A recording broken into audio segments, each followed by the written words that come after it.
Salut les Wargamers, juste pour vous rappeler que la semaine prochaine il y a les championnats du monde de Warhammer Age of Sigmar, que ça sera en direct de la République tchèque dans la ville de Prague et qu'on commencera le stream sur la plateforme Twitch, le lien sera en description pour nous y retrouver à partir du jeudi 19 mai. Salut les Wargamers, c'est Ivy de French Frame Show, votre chaîne d'entendeur tuto et live peinture. Aujourd'hui je suis en compagnie de Pride pour la lecture et l'analyse du tout nouveau Battle Tome pour AOS, à savoir les Nighthounds.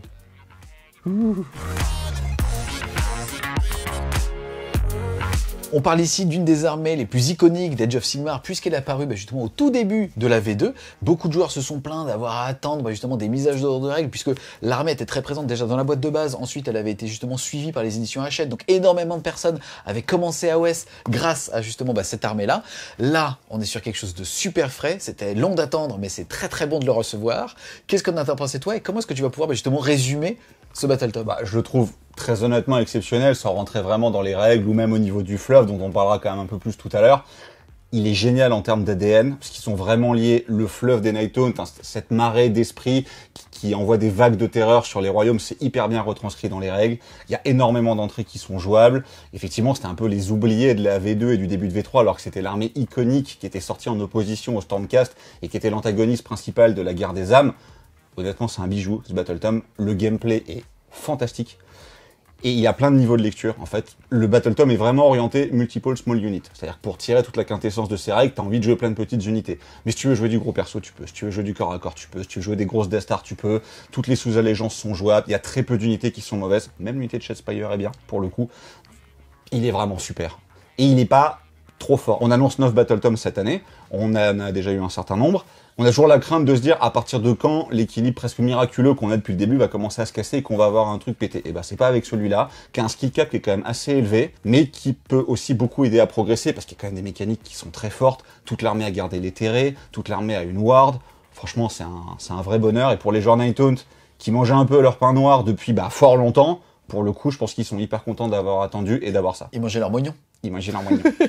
J'aime ce que tu dis en fait, comme tu le dis, quasiment tout est jouable et ça veut aussi dire que c'est un Battle Tome qui va durer dans le temps parce qu'aujourd'hui on est dans la saison de Gur, c'est-à-dire que c'est un petit peu les gros monstres qui se font plaisir, mais comme là pour le coup tout est jouable, les gros persos, l'infanterie ainsi de suite, ça laisse présumer du bon justement dans les années à venir, dans les saisons à venir. Alors c'est d'autant plus vrai ce que tu dis que là on est en saison de Gur donc basé sur les monstres et la doléance principale des joueurs Nighthounds c'est de ne pas avoir de monstres et sans trop spoiler, ils en ont toujours pas. Encore une fois, à part Nagash. Mais il a quand même été annoncé par Games lors de la dernière reveal que la saison 1 de Gur, qui va être un peu la reconquête de l'infanterie par rapport aux créatures monstrueuses qui sont là-bas, va mettre en avant la ligne et l'infanterie. Il y a des bonnes lignes et de la bonne infanterie là-dedans. Donc je pense que pour la suite, ça présage quand même du bon. Et même aujourd'hui, dans cette saisonnalité, on va dire très violente, avec des grosses bêtes ou de la grosse rend, notamment, l'éthéré qui a souvent été trop cher payé par les Nighthounds, alors que c'était plus un défaut qu'une qualité, et aujourd'hui, dans le méta actuel, une énorme qualité. Et franchement, quand t'as toute ton armée qui est éthérée à 4+, ça peut aussi un peu frustrer l'adversaire qui va du coup se retrouver à payer ses rends sur ses unités et pas s'en servir contre toi. À côté de ça, t'as une mobilité qui est géniale, tu joues ultra bien les objectifs, tu joues très très bien les secondaires, t'as une énorme rejouabilité, mine de rien, il est beaucoup plus gros que ce qu'on pensait, t'as beaucoup de war scroll à l'intérieur, un bijou. Avant de rentrer dans le dur du Battle Tome, on va faire justement une petite parenthèse sur le fluff. Comme je le disais, justement les Nighthounds sont arrivés avec la V2 d'Age of Sigmar, avec justement cette fameuse guerre des âmes, puisque le carburant, la monnaie finalement justement du vieux monde, enfin du vieux nouveau monde, c'était justement les âmes, puisque finalement l'intégralité des factions cherchait ça, même les Stormcast, donc même les gentils. Qu'est-ce que tu veux dire sur le fluff? Est-ce que c'est une révolution? Où est-ce qu'on en est aujourd'hui? C'est pas une révolution, mais c'est une belle évolution. Donc effectivement, comme tu as dit, les Nighthounds, c'est un produit du nécroséisme de Nagash. En fait, il a inversé la polarité de Shyish, donc le royaume de la mort, pour créer un nadir de magie, et les Skaven au dernier moment, comme d'hab, ont fait échouer son plan, et ça a propulsé une vague de mort à travers tous les royaumes, ce qui a eu pour conséquence de créer des mini-portes de royaumes vers Shyish dans tous les cadavres. Donc en fait, les âmes des sous-mondes de Shyish se sont incarnées en même temps dans tous les cadavres, et donc, ces fantômes, en fait, ces spectres se sont réveillés en même temps partout dans les royaumes. Donc, il y a eu des vagues de morts qui ont déferlé. Après, le fluff a avancé quand même de manière assez rapide, jusqu'à Broken Rim Teclis, où Teclis tue Nagash. Enfin, tue temporairement, parce que Nagash revient toujours. Il lui fait une olive, et hop, il est téléporté. En tout cas, il s'est fait éclater par Teclis, il revient, après, faut pas s'inquiéter. Et ça calme un peu les Nighthounds, et en fait, ça amène aussi à l'Ariel qui permet de reprendre le contrôle, qui fait son rituel de vie, qui balaye les effets du nécroséisme. Donc là, les Antenuis, parce que c'est la traduction française, sont un peu au plus mal. Et puis finalement, Nagash va revenir, ils vont un peu reprendre le contrôle. Mais ça préfigure aussi l'éveil de la bête. Donc Kragnos, et on va dire tout ce qui se passe sur Gur avec la destruction qui est mis en avant. Et les Nighthounds qui sont l'armée qui doit créer la peur, va se retrouver face à un adversaire qui, par définition, ne connaît pas la peur. Donc ils sont obligés d'apprendre un peu de nouvelles manières de se battre parce que leur arme principale ne fonctionne pas. Et est-ce que c'est pour ça que leurs règles ont autant changé ou pas? En tout cas, c'est aussi intéressant de voir que ce côté vraiment marée d'effroi est quand même très bien retranscrit par les règles avec, je pense, une des allégeances les plus finement ciselées qu'on a vues jusqu'à présent. Elle fait un peu penser à celle de Nurgle dans sa complexité globale. Là où, par exemple, les Stormcast, l'allégeance était très basique, mais c'était des empilements de Warscroll très forts. Là, c'est l'inverse. Il y a des bons Warscrolls, mais c'est vraiment l'allégeance qui va te lier tout ça de manière, pour le coup, hyper intelligente, qui t'amène un gameplay avec du slime, mon pote. Voilà. Et ça t'amène un gameplay qui est vraiment super. Comme tu viens de nous le décrire, cet ADN va se traduire bien évidemment par des règles. On commence donc par les aptitudes d'allégeance, les traits de bataille, avec la profession des entenuis. Déjà, ça va être le fait de pouvoir choisir justement parmi 4 hosts, ça on en parlera juste après.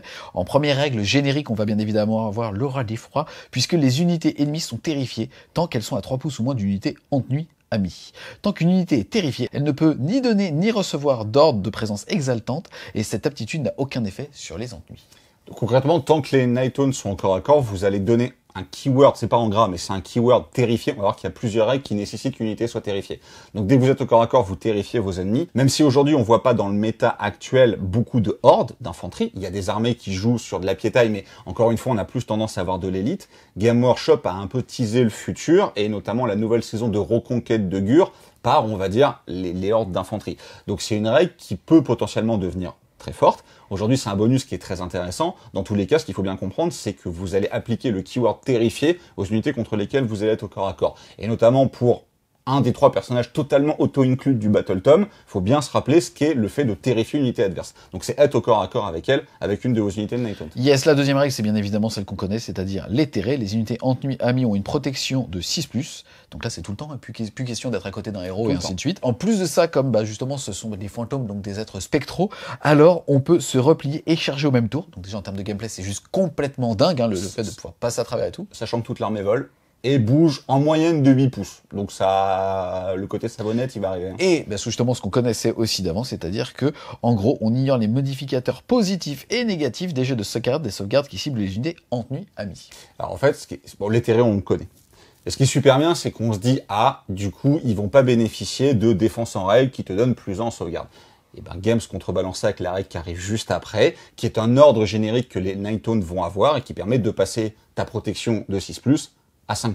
Yes, avec incorporel, qui est une aptitude de commandement. Donc en plus, c'est même pas la générique, c'est une spécifique. Ouais, et ça pour le coup, c'est génial, parce que comme tu bénéficies pas de défense en règle, qui est, on va dire, l'aptitude une des plus utilisées aujourd'hui, ils t'en ont donné une qui, comme elle peut pas jouer sur ta sauvegarde, va jouer sur ta protection. Tu te retrouves avec une armée volante, capable de désengager à chaque fois, et pour la règle qu'on va voir juste après, c'est ça qui la rend vraiment très forte. Une protection à 6 qui peut passer à 5 sur un personnage important, qui n'aurait pas déjà une ward à 5, parce qu'on verra qu'il y en a qui vont en avoir, ou sur une grosse unité de Death Star, ou même sur vos cordons. Il y a aussi une capacité que ce Battle Tom à créer des châteaux, dans lesquels il est très difficile de rentrer. Honnêtement, ils ont un côté extrêmement savonnette, et en général, les armées qui ont un côté très savonnette sont relativement fragiles. Quand on fait des tests, parce qu'on a eu quand même l'occasion d'en faire un certain nombre, on se rend compte qu'on est quand même pas très loin du tanking des armées de Nurgle. Ouais, ça préfigure du bon quand même. Yes. Justement, la prochaine règle, ça va être la vague de terreur, tout simplement le fait que quand on charge, on va pouvoir choisir une unité ennemie à moins d'1 pouce de nous et se référer à la valeur de charge. Ça sera justement dans le tableau. La particularité, c'est que c'est pas parce qu'on a fait une grosse charge qu'on n'a pas le droit de choisir justement un des effets qui nécessitait une charge plus petite. Si jamais on fait une charge allant de 4 à 7, alors soustrait 1 au jet de touche des attaques de l'unité pour la phase de combat subséquente. Donc c'est moins 1 à la touche dès qu'on a fait une charge minimum de 4. Et pas forcément sur l'unité qui a effectué cette charge. Ça aussi, c'est important. Ensuite, si on fait une charge de 8 ou 9, ça sera désarroi. À savoir qu'encore une fois, si on fait une charge à 8 ou 9, on peut aller chercher justement le hurlement qui fait moins 1 pour toucher. Là, en l'occurrence, si on fait 8 ou 9, on va choisir désarroi, soustrait 1 au jet de sauvegarde des attaques qui ciblent l'unité ennemie à la phase de combat subséquente. Et enfin, si on fait 10+, alors on aura paralysie. L'effet frappe en dernier s'applique à l'unité à la phase de combat suivante. Et juste en dessous, il y a une toute petite note du concepteur qui vous dit que les effets sont cumulatifs. C'est pour ça qu'en fait, vous avez vraiment un gameplay multiple small unit, parce que vous avez envie de charger les menaces adverses avec 2 voire 3 unités. Pour lui mettre, si vous avez un peu de chance au dé, par exemple 2-1 à la sauvegarde, on rappelle que c'est un des rares bonus-malus qui est cumulatif dans le jeu, comme la reine. Donc si vous faites 2 charges à 9, vous pouvez mettre -2 à la sauvegarde, mais la plupart du temps, vous pouvez vous retrouver avec un tu as -1 pour toucher, mes 3 unités, hein, du coup, tu as -1 à sauvegarde contre mes 3 unités, et tu vas frapper en dernier, donc mes 3 unités vont te taper dessus avant. On se retrouve à se rendre compte sur table que même 3 unités dont les caractéristiques ont l'air assez mauvaises, ou d'où le coup en point a l'air pas en adéquation avec leurs règles, et bah combiné avec cette règle-là, fait que, bah en fait, la moindre de tes menaces, quand t'as -1 pour la toucher, on verra que tu peux avoir aussi des +1 pour blesser, on verra que tu peux avoir des -1 dégâts, ce genre de choses. Du coup, tu tankes super bien. Et mine de rien, t'as pas énormément de reines dans l'armée non plus, mais t'as on va dire, les bonnes unités d'élite ont une reine -1, et ben assez facilement, avec une charge à 8 ou 9, ils vont se retrouver avec une reine -2.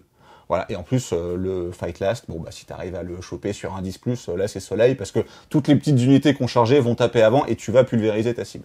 Cette règle est hyper forte, et Tu c'est vas pour toujours ça charger tes persos, les mecs à côté, et ainsi de suite, histoire d'être sûr, en fait, justement, de multiplier les chances. en fait, ça rend même tes persos, on va dire, brawlers, il y en a quelques-uns dans le Battle Tome, qui ont des lignes d'attaque correctes, mais en fait, quand tu les mets avec ces règles-là, ils peuvent taper avant de se faire taper dessus, ils vont améliorer quelque part leur reine de 2-1 parce que -1 sauvegarde de l'adversaire, ils vont améliorer leur tanking aussi parce que -1 pour les toucher, et du coup, ils deviennent très bons.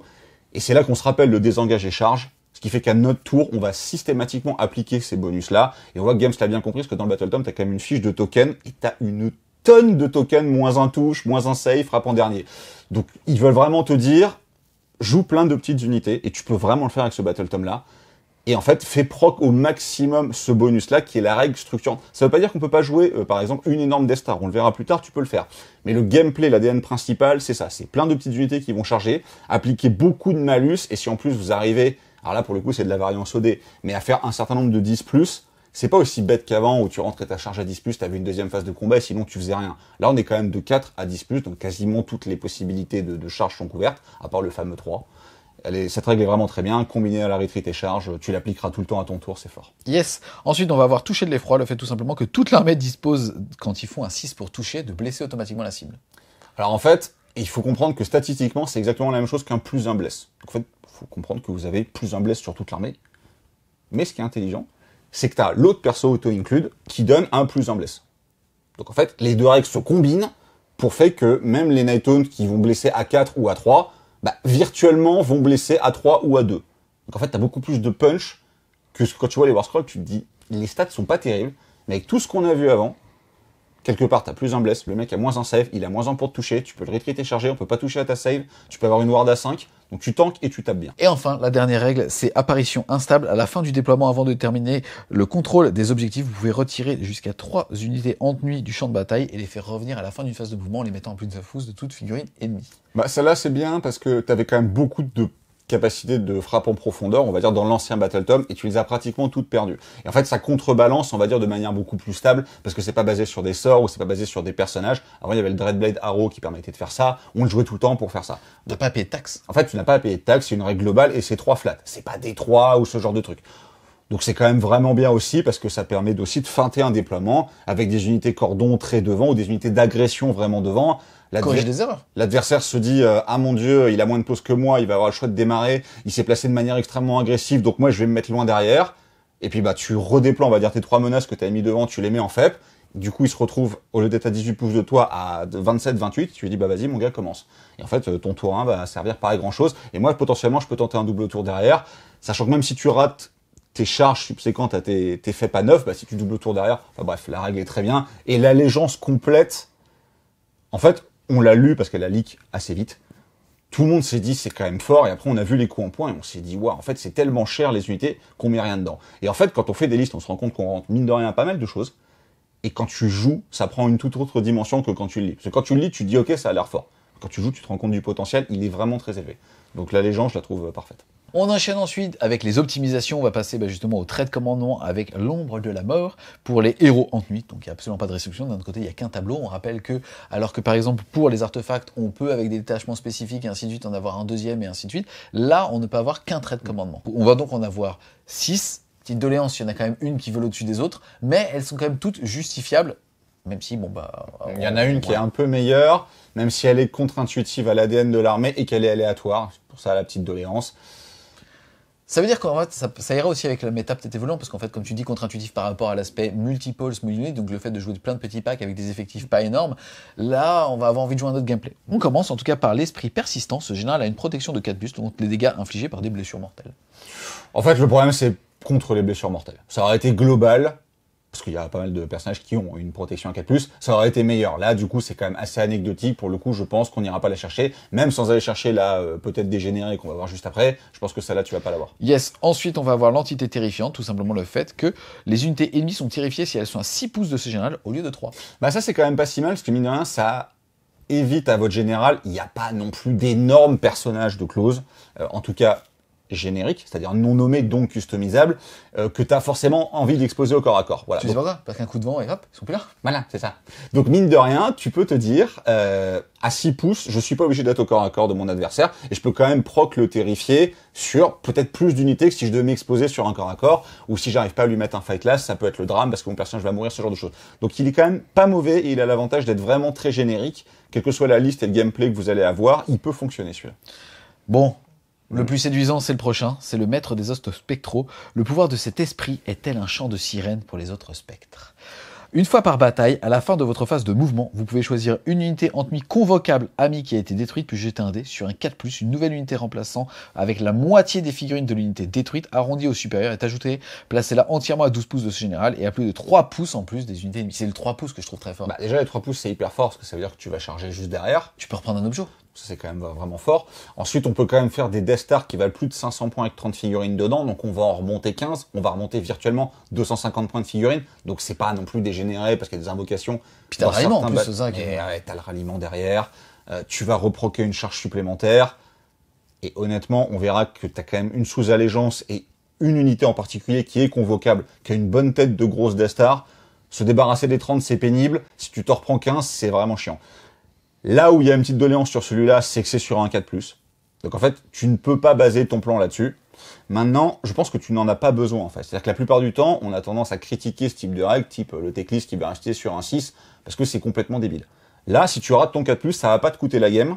Si tu le réussis, ça peut t'aider à gagner encore plus, mais même si tu le rates, enfin je veux dire, ça change pas forcément ton plan. C'est un gros bonus certes, mais dans un certain type de liste. C'est-à-dire que si tu joues vraiment que du MSU, t'as peut-être pas envie de prendre ça pour ressusciter, par exemple, la moitié de ton cordon de Chain Rasp.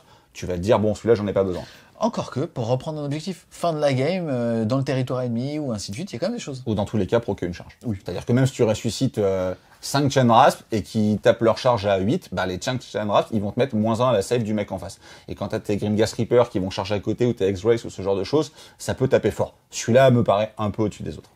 Ensuite, on va avoir haine de vivant qui fait que tout simplement, on pourra relancer les jets de touche et de blessure pour les attaques d'armes de mêlée de ce général qui cible une unité ennemie qui ne serait pas morte. Alors, classiquement, on n'aime pas transformer nos personnages en encore plus grosses brutes. Maintenant, quand c'est un Seigneur Célestant sur Star Drake, on y réfléchit. Là, il n'y a pas, encore une fois, de gros châssis vraiment forts au corps à corps. Le Lord Exécutionnaire est pas mauvais, mais le bonus est très fort. Hein. Relance touche et blesse générique, c'est quand même vraiment bien. Mais déjà, tu peux pas faire ça sur les morts. Donc encore une fois, sur du tournoi, où tu sais pas forcément ce que tu vas affronter, sachant que je pense quand même qu'on va revoir un peu plus d'armée death en tournoi, parce que le Soulblight est quand même fort, et celui-là, il va parfait, je pense. Moyen. Yes, ensuite on va avoir l'esprit amer à la fin de la phase de combat. Si ce général s'est vu allouer des blessures qui n'ont pas été annulées pendant cette phase, vous pouvez alors jeter autant de dés que sa caractéristique de blessure pour chaque jet de 4+, chaque unité ennemie à 6 pouces subit une blessure mortelle. Bah, il est marrant, parce que t'as quand même des personnages qui ont 5-6 PV, qui tankent quand même bien, on rappelle, hein, Ward à 6, potentiellement passable à Ward à 5, éthéré à 4+, et qui vont avoir 6 points de vie. Donc s'ils perdent un point de vie, ils vont jeter 6 dés, tu vas faire statistiquement 3 blessures mortelles à toutes les unités à 6 pouces autour de toi. Si l'adversaire s'agglutine un peu, ça peut être pas mauvais. Voilà. Après, ça nécessite d'exposer ton personnage, et les personnages vraiment auto-include, on en reparlera tout à l'heure de ces personnages-là, t'as pas trop envie de les exposer non plus, ceux-là. Et enfin, le dernier, il n'est pas spécialement méta, mais on pourrait imaginer qu'ils le deviennent, puisque bah, moins on va avoir de grosses unités, plus on va avoir les petites. Ce général ne peut être choisi comme cible d'une attaque de tir ou de combat par plus de une unité par phase. Bah, il est quand même pas si mal, parce que alors, tu vas pas aller t'intercaler entre deux gargants en disant, bah, il y en a qu'un des deux qui peut me taper, parce que bon, il va t'atomiser. Mais pour aller chercher, par exemple, une bonne unité de tir et un petit cordon ou ce genre de choses, tu peux te retrouver à ne pas te faire tuer, parce que mine de rien, ça sature, mais pas très bien. Et s'il n'arrive pas à te dézinguer avec une seule des deux unités, l'autre peut pas du tout taper, ça peut un peu ancrer l'adversaire. Il est pas si mauvais. Alors aujourd'hui, il est pas exceptionnel. Sur le tir, il est quand même assez anecdotique parce qu'on voit quand même de moins en moins d'unités de tir, mais celles qui tirent, elles le font avec des M16, donc elles vont te dézinguer, même toutes seules. Je pense au Ramtor Stormcast notamment. Ils ont pas besoin de te tirer à deux pour te tuer. Ils vont te tuer en tirant tout seul. Au corps à corps, il y a des trucs à faire. Encore une fois, sur un adversaire un peu regroupé, ça peut être sympa. Ensuite, on va passer aux différents artefacts. Il y a 3 familles d'artefacts, mais bon, c'est les mêmes artefacts, et ils ne nécessitent pas d'avoir une arme spécifique, même s'ils les ont classés de façon un petit peu, justement, fluff, comme ça. La première, justement, ça va être les reliques du sous-monde. On va avoir la cape de la lune croissante, tout simplement. Ce serait la caractéristique d'attaque des armes de mêlée qui ciblent le porteur. En soi, on aurait pu dire c'est pas si mal, mais en fait, il y en a un juste après qui est... Yes, c'est le pendentif de vent de Mossad, puisque souscrit 1 au jet de blessure pour les attaques d'armes de mêlée des unités ennemies tant qu'elles sont à 3 pouces ou moins du porteur. Pas besoin de se faire cibler là pour le coup. Voilà, c'est ça. Donc en fait, ça permet de protéger les copains. Alors, il faut être au corps à corps, mais de toute manière, on a vu que la plupart du temps, on avait quand même envie d'envoyer nos persos au close. L'effet est quand même tellement fort que t'as limite envie de prendre un perso peut-être on va dire un peu plus tanky que les autres, donc qui a plus de PV, parce que concrètement ils sont tous éthérés, ward, etc. Donc le tanking ne va pas varier là-dessus, mais qui a 1 ou 2 PV de plus pour l'envoyer au corps à corps, parce que le malus est quand même vraiment hyper fort. On a vu que tu avais virtuellement un +1 pour blesser, on verra que tu peux en avoir un autre. Et quand tu commences à mettre -1 blesse, -1 touche, parce que tu as réussi, on va dire, n'importe quelle charge à 4, même des dragons Stormcast qui sont à 3+, quand ils passent à 4+, c'est plus du tout la même mayonnaise. Donc celui-là est quand même vraiment très fort. Yes, et le dernier aussi sympa, c'est le grimoire de minuit, puisque c'est sorcier uniquement. Une fois par bataille, si le porteur tente de lancer un sort qui va convoquer un sort persistant, le sort est lancé automatiquement avec une valeur de lancement de 12. Et peut pas être dissipé. Même par un Kéros, un Teclis qui ont des dissipations qui pourraient aller au-delà de 12. Il est quand même vraiment pas mauvais, parce qu'il y a 2 sorts persistants que tu as très envie de lancer dans cette armée, c'est les Umbral Spell Portal, comme dans la plupart des armées, et mine de rien les Chronomantic Cogs pour le +1 à la charge. Alors on rappelle que le jet du tableau de charge est non modifié. Mais mine de rien, chargé à 8 ou chargé à 9, quand tu peux retreat tes charges tout le temps, que tu as 3 unités potentiellement en frappe en profondeur qui vont arriver à 9. Pour que ça soit valide et que tu sois à plus de 3 pouces d'unités dans lesquelles tu as fui aussi. Ouais, mine de rien, les deux sont quand même bien. Donc en deuxième artefact, ou même parfois en premier, sur certains builds, on l'a mis en premier. Quand tu as un spell vraiment intéressant dans ta liste, il est quand même vraiment pas mauvais parce qu'encore une fois, il t'assure, on va dire, une action 100% fiable. Dans un jeu où il y a quand même beaucoup d'aléatoires, donc dès que tu peux fiabiliser quelque chose, tu es content de le faire, il est bien pour ça. Ensuite, deuxième famille d'artefacts, c'est tout simplement les armes. Le premier, ça va être le fil de l'ombre, puisque choisissez une des armes de mêlée du porteur. Si le jet de blessure non modifié pour une attaque effectuée avec cette arme est de 6, alors elle inflige 3 blessures mortelles à la place des dégâts. Si vous avez vraiment envie de renforcer un seigneur exécutionneur qui a quand même un certain volume d'attaque, pourquoi pas.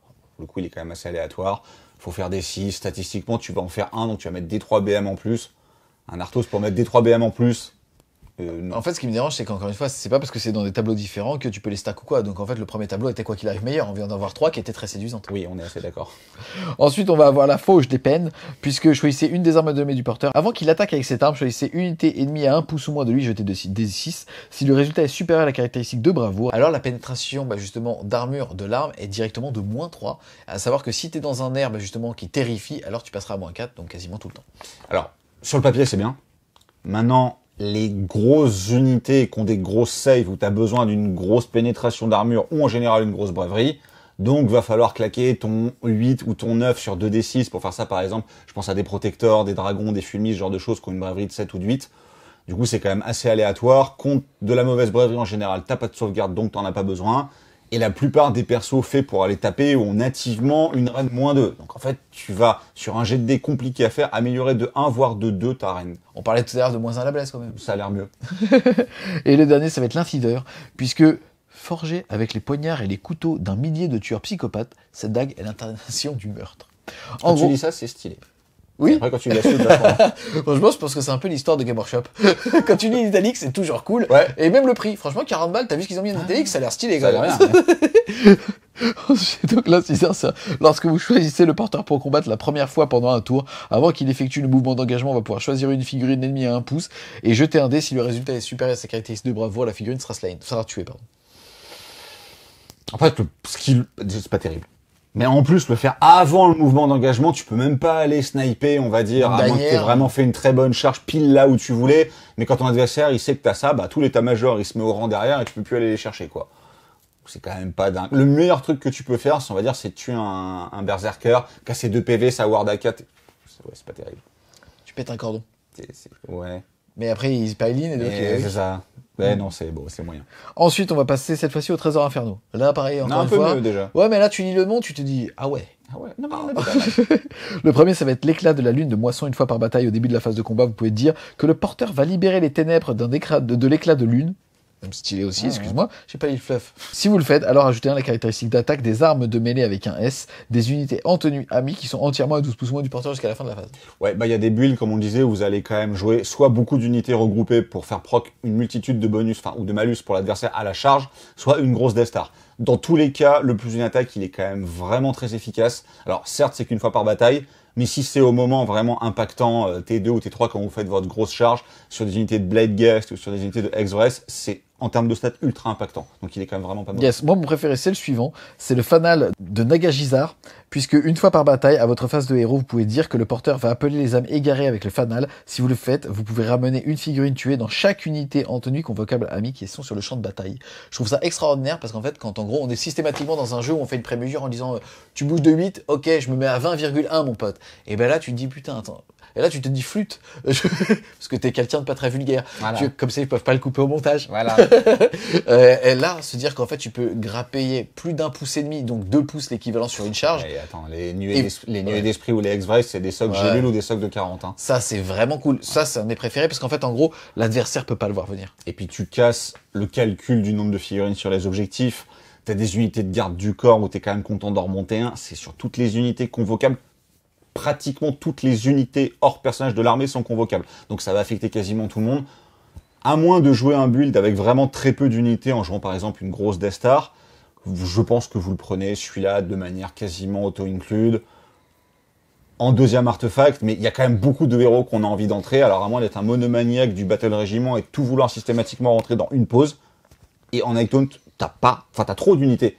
Pour te restreindre dans ce bataillon-là, je pense qu'aller chercher le Warlord pour prendre celui-là, c'est quand même pas une mauvaise idée. Yes, ensuite, ça va être l'anneau de feu de l'âme. À la fin de la phase de combat, vous pouvez guérir jusqu'à 10 blessures allouées au porteur s'il a au moins tué une figurine.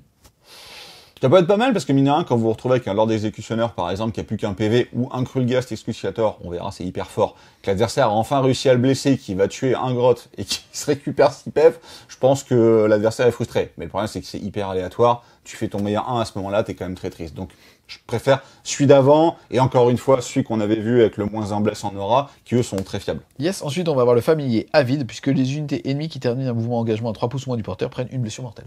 C'est mignon même. Yes, et la dernière, c'est la lanterne de sorcier lumière, puisque c'est pour sorcier uniquement. Une fois par bataille, ce sorcier peut tenter de lancer un sort supplémentaire qu'il ne connaît pas du domaine des sous-mondes. Bah, il est quand même pas si mal parce que mine de rien, il y a un certain nombre de personnages sorciers. Le domaine est quand même assez bon. Et tu peux pas tout rentrer. Déjà, parce que tu es limité à 6 personnages. Et ensuite, parce que mine de rien, les personnages sont bons mais valent cher. Et quand tu rentres ceux que tu es obligé de rentrer, parce que concrètement ils sont trop forts pour pas les jouer, que tu rentres tes petits chouchous que tu as envie de jouer, et que tu rentres toutes les unités dont tu as besoin pour créer ton armée, il te reste plus tant de points que ça. Donc tu peux te retrouver peut-être d'en avoir qu'un seul sorcier. Quand tu rentres la Shadespire, parce que t'as pensé que c'était une bonne idée de commencer avec un petit format et derrière t'as claqué 500 balles. C'est possible. Mais mine de rien, elle est pas si mal, ça là. Mais enfin, en tout cas, cet artefact a une utilité dans le sens où tu as un sort qu'on prendra toujours dans le domaine, et il y en a d'autres qui sont vraiment pas mauvais. Donc pourquoi pas, en plus c'est une belle toolbox parce que c'est un sort que tu connais pas, donc t'es pas obligé de dire je peux en lancer un autre, ça va être mon Arcane Bolt, tout ça. Je vais chercher dans tout le domaine et je vais regarder celui dont j'ai besoin. Donc celui-là il se réfléchit carrément. Ensuite on passe au domaine de sort ou au domaine des sous-mondes, tel que je devrais le dire dans le royaume de l'amour. Le premier, ça va être la cage des âmes, qui va avoir une valeur de lancement de 7 et une portée de 12 pouces. Si lancé avec succès, on va choisir unité ennemie à portée visible du lanceur. L'effet de frappe en dernier s'applique à l'unité choisie jusqu'à la fin du tour. Bon, c'est quand même pas mal quand t'as prévu de lui envoyer 2-3 unités et que t'arrives pas à proquer ton 10+ pour lui donner. Là, tu peux le donner. Alors, c'est pas si évident, parce que la valeur de lancement est assez élevée, la portée est courte. C'est pour ça, encore une fois, on parlait du portail, que tu peux fiabiliser, etc. Encore une fois, ce sort est un fiabilisateur. Il a une bonne tête de bon second spell. On va dire, il y en a un, il est obligatoire. Celui-là, en deuxième, pourquoi pas. C'est un petit peu la première fois qu'on voit justement le Fight Last arriver sur AOS. Moi, ça me fait un petit peu peur, parce qu'en fait, on est dans un jeu où, mine de, on critique beaucoup les moteurs de règles de Warhammer 40 000, je fais une petite parenthèse, parce qu'on est sur des vieux moteurs de règles, avec justement le tour par tour, et le mec joue, je reviens dans 30 minutes, je ferai mes sauvegardes. Et je trouve que ce qui fait justement la richesse d'AOS, en plus maintenant du système de secondaire et ainsi de suite, enfin, c'est un très bon jeu, mais c'est le fait qu'on est systématiquement en jeu de réaction, que ça soit justement avec les redeploys ou ce genre de choses. Et si on commence à instaurer ce genre de truc, j'espère en tout cas, toutes les armées ne seront pas dotées de ce genre de choses. Bah, en tout cas, dans l'ADN du gameplay Night Hunt, c'est vraiment très bien parce que t'as envie de faire charger plusieurs petites unités et pour réussir ton combo, entre guillemets, entre les malus, les debuffs que tu vas mettre à la charge et quand même faire suffisamment de dégâts, c'est pas avec des unités de 5-5-5 que tu vas le faire. Si tu tapes avec 5, tu vas pas tuer le mec, il va éclater tes deux autres unités, et derrière, bon, t'as plus grand chose. Donc c'est quand même une règle qui est importante à avoir pour déployer ton jeu. Question pour toi, est-ce que tu peux nous expliquer comment ça marche justement si par exemple tu me mets un fight last mais que je charge, comment est-ce que derrière justement ça se rééquilibre et de la même manière si jamais j'ai un fight first? Bah en fait, c'est écrit de manière très simple dans les règles, quand t'as deux règles opposées, elles s'annulent. Donc si t'as un frappe toujours en premier et un frappe toujours en dernier, ça va s'annuler. D'accord. Ensuite, on va avoir le drain de l'esprit qui va lui passer sur du 7 et dans une portée de 18 pouces. Si lancé avec succès, choisissez une unité ennemie à portée visible de lanceur. Jetez un nombre de dés égal au nombre de figurines dans l'unité et pour chaque 6, elle prendra une blessure mortelle. Bah, quand on se rappelle que Nurgle avait la même chose mais sur du 2+, tu te dis que celui-là il est quand même moins bien. Même si demain les hordes reviennent, c'est quand même un des plus mauvais sorts de gestion de horde qu'on ait vu jusqu'à présent, parce que c'est juste sur du 6, il n'y a pas des petits effets d'amélioration sur du 5+, ce genre de choses. Ou sur du D3. En fait, il est quand même pas très bon, et de toute manière, les Nighthaunt ont une unité qui te massacre la horde, et t'as pas besoin d'aller chercher ça pour gérer les grosses hordes. Yes. Ensuite, le troisième sort, ça va être le voleur de vie, qui va passer sur du 7 avec une portée de 12 pouces. S'il lance avec succès, choisissez une unité ennemie à portée visible du lanceur. La cible subit des 3 blessures mortelles, et alors vous pouvez guérir une blessure allouée au lanceur pour chaque blessure mortelle qui ont été allouées sans être annulées.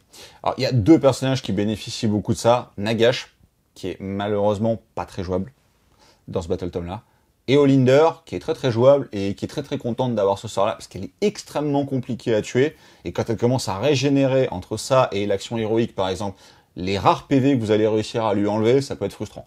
Donc Olinder, je pense, ira chercher ce sort-là.